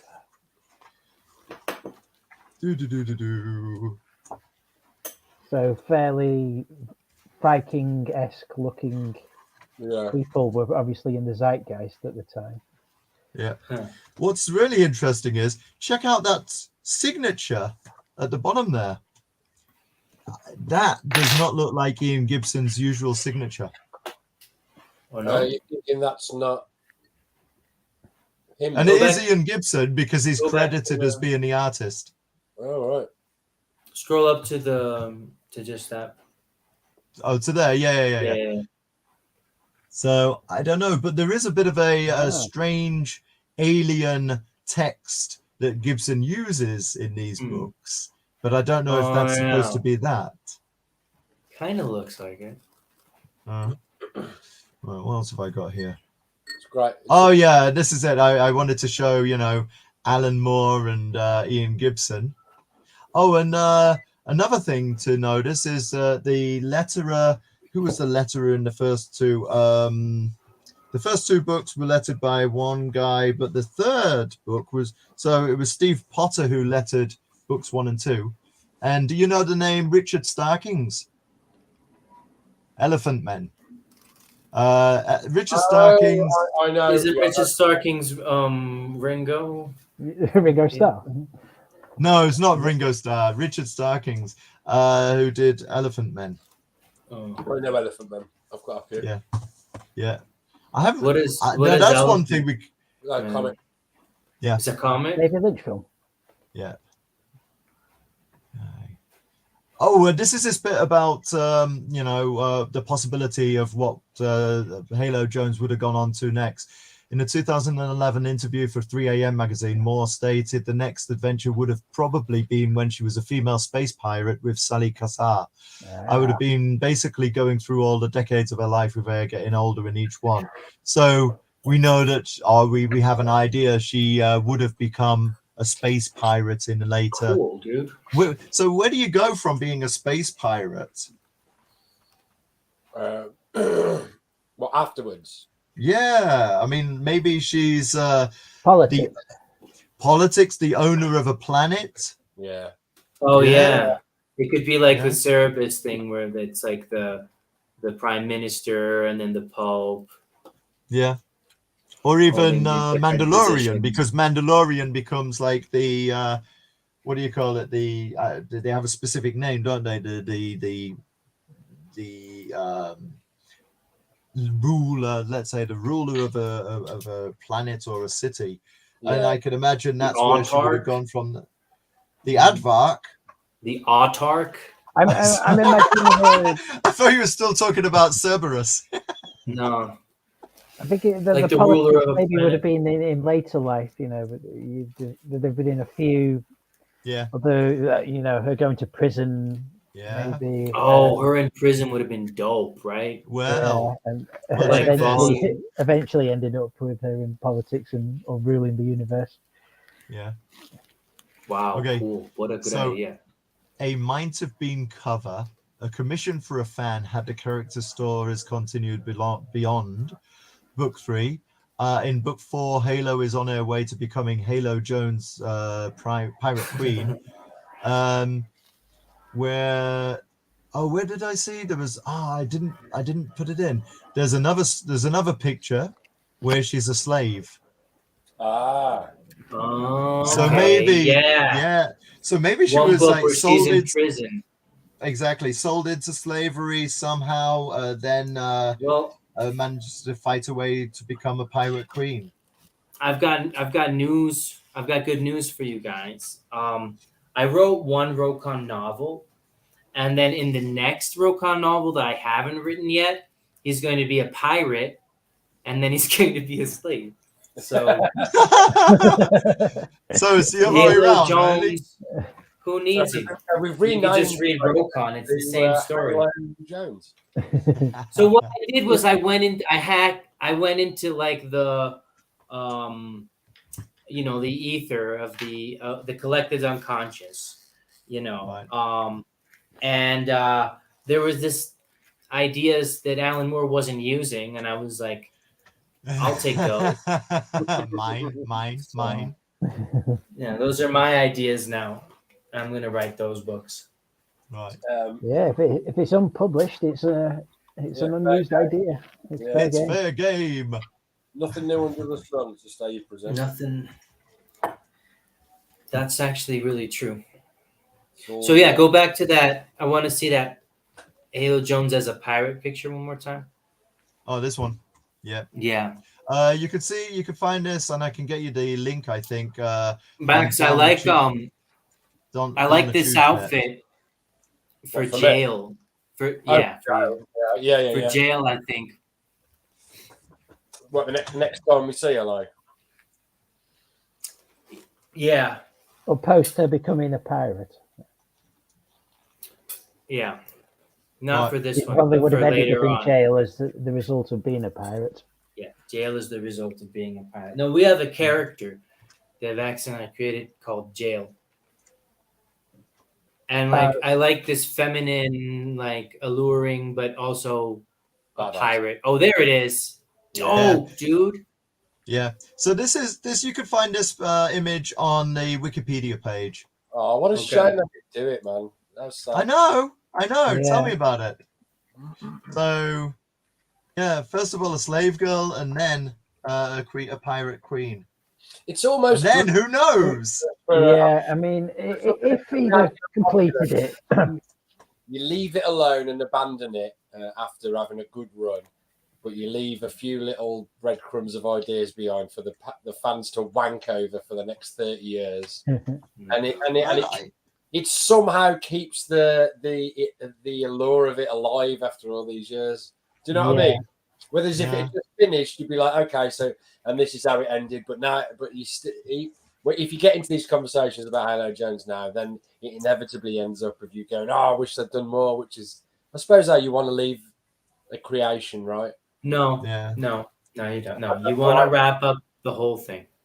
I suppose what I mean is like, so in England, we have like our TV series will be a lot shorter in general.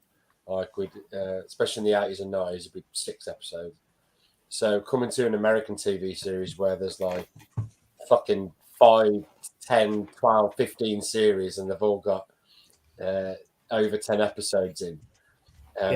So like or more so, if you go back to the 80s and 90s, like 22 episodes per season.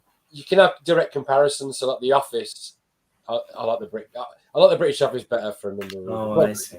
Because I'm British, but like as you do, they never ate the pudding. They did the 2 series and the special, and they fucked off. And then I think when it got translated over, it's just too much shit. Just loads and loads of it. Yeah, it was kind of the polar opposite. I like the American Office. I used to like Family Guy, and I think that's shut the bed. And Simpsons, that's shut the. Things have got to shut the bed. I think the Simpsons are still good. Didn't we used to say jump the shark, and now that's transformed into shut the bed? Shark the bed.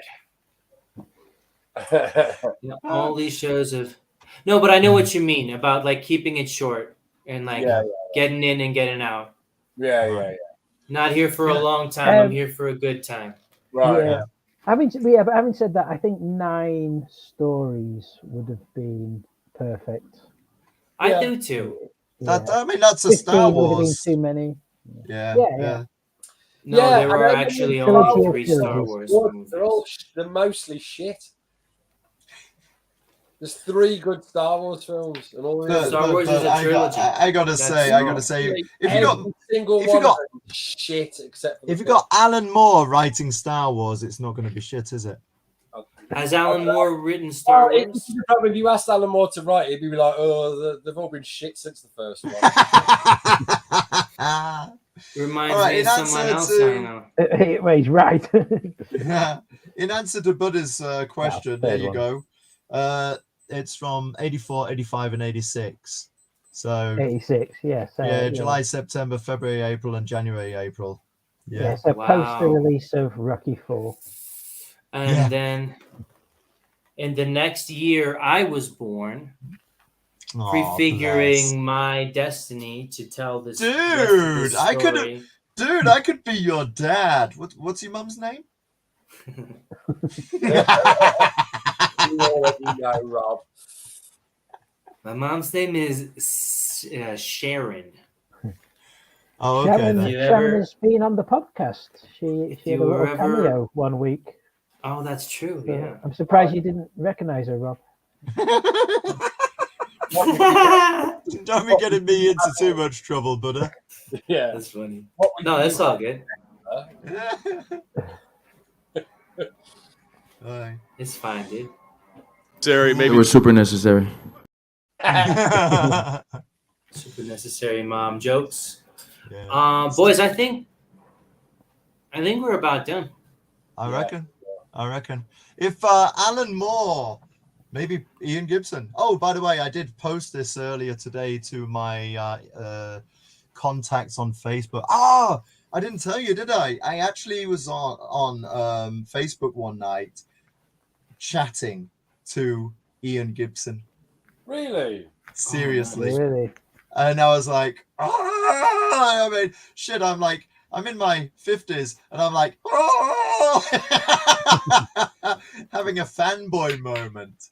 I had a couple of words with Bill Sienkiewicz once. Oh, wow. Nice. About politics. Okay. I had to stop because I don't know much about politics. I was just politely giving him my opinions on stuff that probably weren't worth fucking. Oh, Rob, I watched Memphis Belle. Oh, you did? I gave a rewatch after the last podcast. Right. So there's a shot. It's one shot you're in, isn't it? 2 actually, yeah. There were 2 shots. Okay. I only spotted you in one, so it's in the debriefing room just before they go off on the mission. To Bremen, yes. And I wouldn't have spotted you if you hadn't shown the picture beforehand. There's a pan across some desks, and there's a guy, and you've got on. Buddha's got the picture printed out in his hand, and he's looking at it the whole time. I would have taken a screenshot. I could send you a copy. You've got on the sort of leather helmet. I got my Biggles helmet on. I said bigger, didn't I? Biggles helmet on. I never really understood the point of those things, because surely those things keeps your ears warm. Keeps your ears warm, but it wouldn't sustain any pressure from it. No, but like in that era, fire, you know. For sure. In that era, American football helmets were made of leather. That's true, and the American footballs were made of leather. Well, what was the point of those Biggles helmets? But I've got to ask: was it your choice to wear the Biggles helmet or not? Or were you issued it on the day? Because the Biggles helmet screams sort of wacky World War II character. Wacky, yeah. It screams Rob. Yeah. It screams wacky. Have you had seen two John different Belushi wear uniforms. one in 1941 and thought that's what I'm going for? I had two different uniforms. Like on one day I had an officer's uniform, and Oh, you another play two day I different had characters? that. Say again? You're two different characters. Yeah. Right, I'm gonna start. One's an sharing stuff officer again. and one's wacky. And one's wacky pilot. Do you guys Right. want to read Martha Washington for 2 weeks from today? Cool. Sounds good. Sounds good. Yeah, I don't know what that is, but I will. Yeah. Ben, share my Frank screen Miller, right? briefly. Frank Miller, did you say? Frank Miller. Frank yeah, cool. Miller, yeah. Dude, this is me as an 18-year-old with my Iron Maiden t-shirt on. Mate. And then let's see. So there's me with disappearing legs. Oh god, right, I've got to look How for when this you were a guy. tree and you just grew out the floor in front of the primary school. Say what? It looks like you just grown out the floor. Yeah, I know. The thing Rob's is, part Ent. And actually, 50's not that old for an Ent, you know? No, not really. Oh, like another 4,000 years to go, mate. Jesus. Look, it's David Putnam. Well, where is he putting him? He's putting him around his neck. Oh, he was the producer, wasn't he?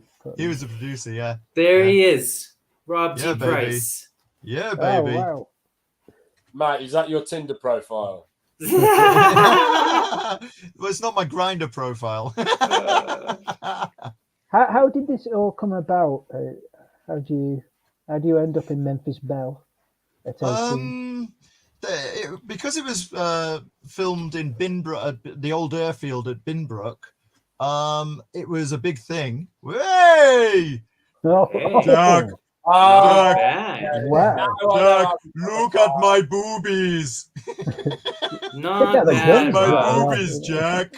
Not No, bad no, biceps. no, no, Good pectorals.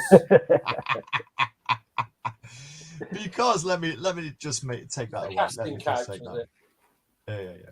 So, because it was filmed at Binbrook, they wanted a cast of thousands, so they went for like a good few hundred people from Grimsby as extras. No, And Grimsby. yeah,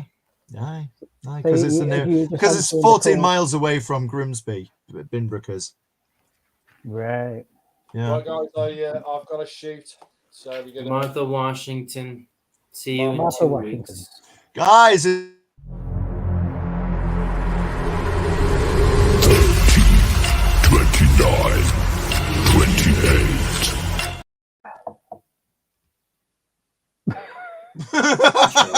Anyways, Rob wanted to say it's been something. a blast. No, I just wanted to It's say been a it's been a blast, and that's it. And then I wanted to. As we've just seen, drugs make your problems go away. So make it the best day possible. Remember, it's drugs that counts. Take one and take a chance.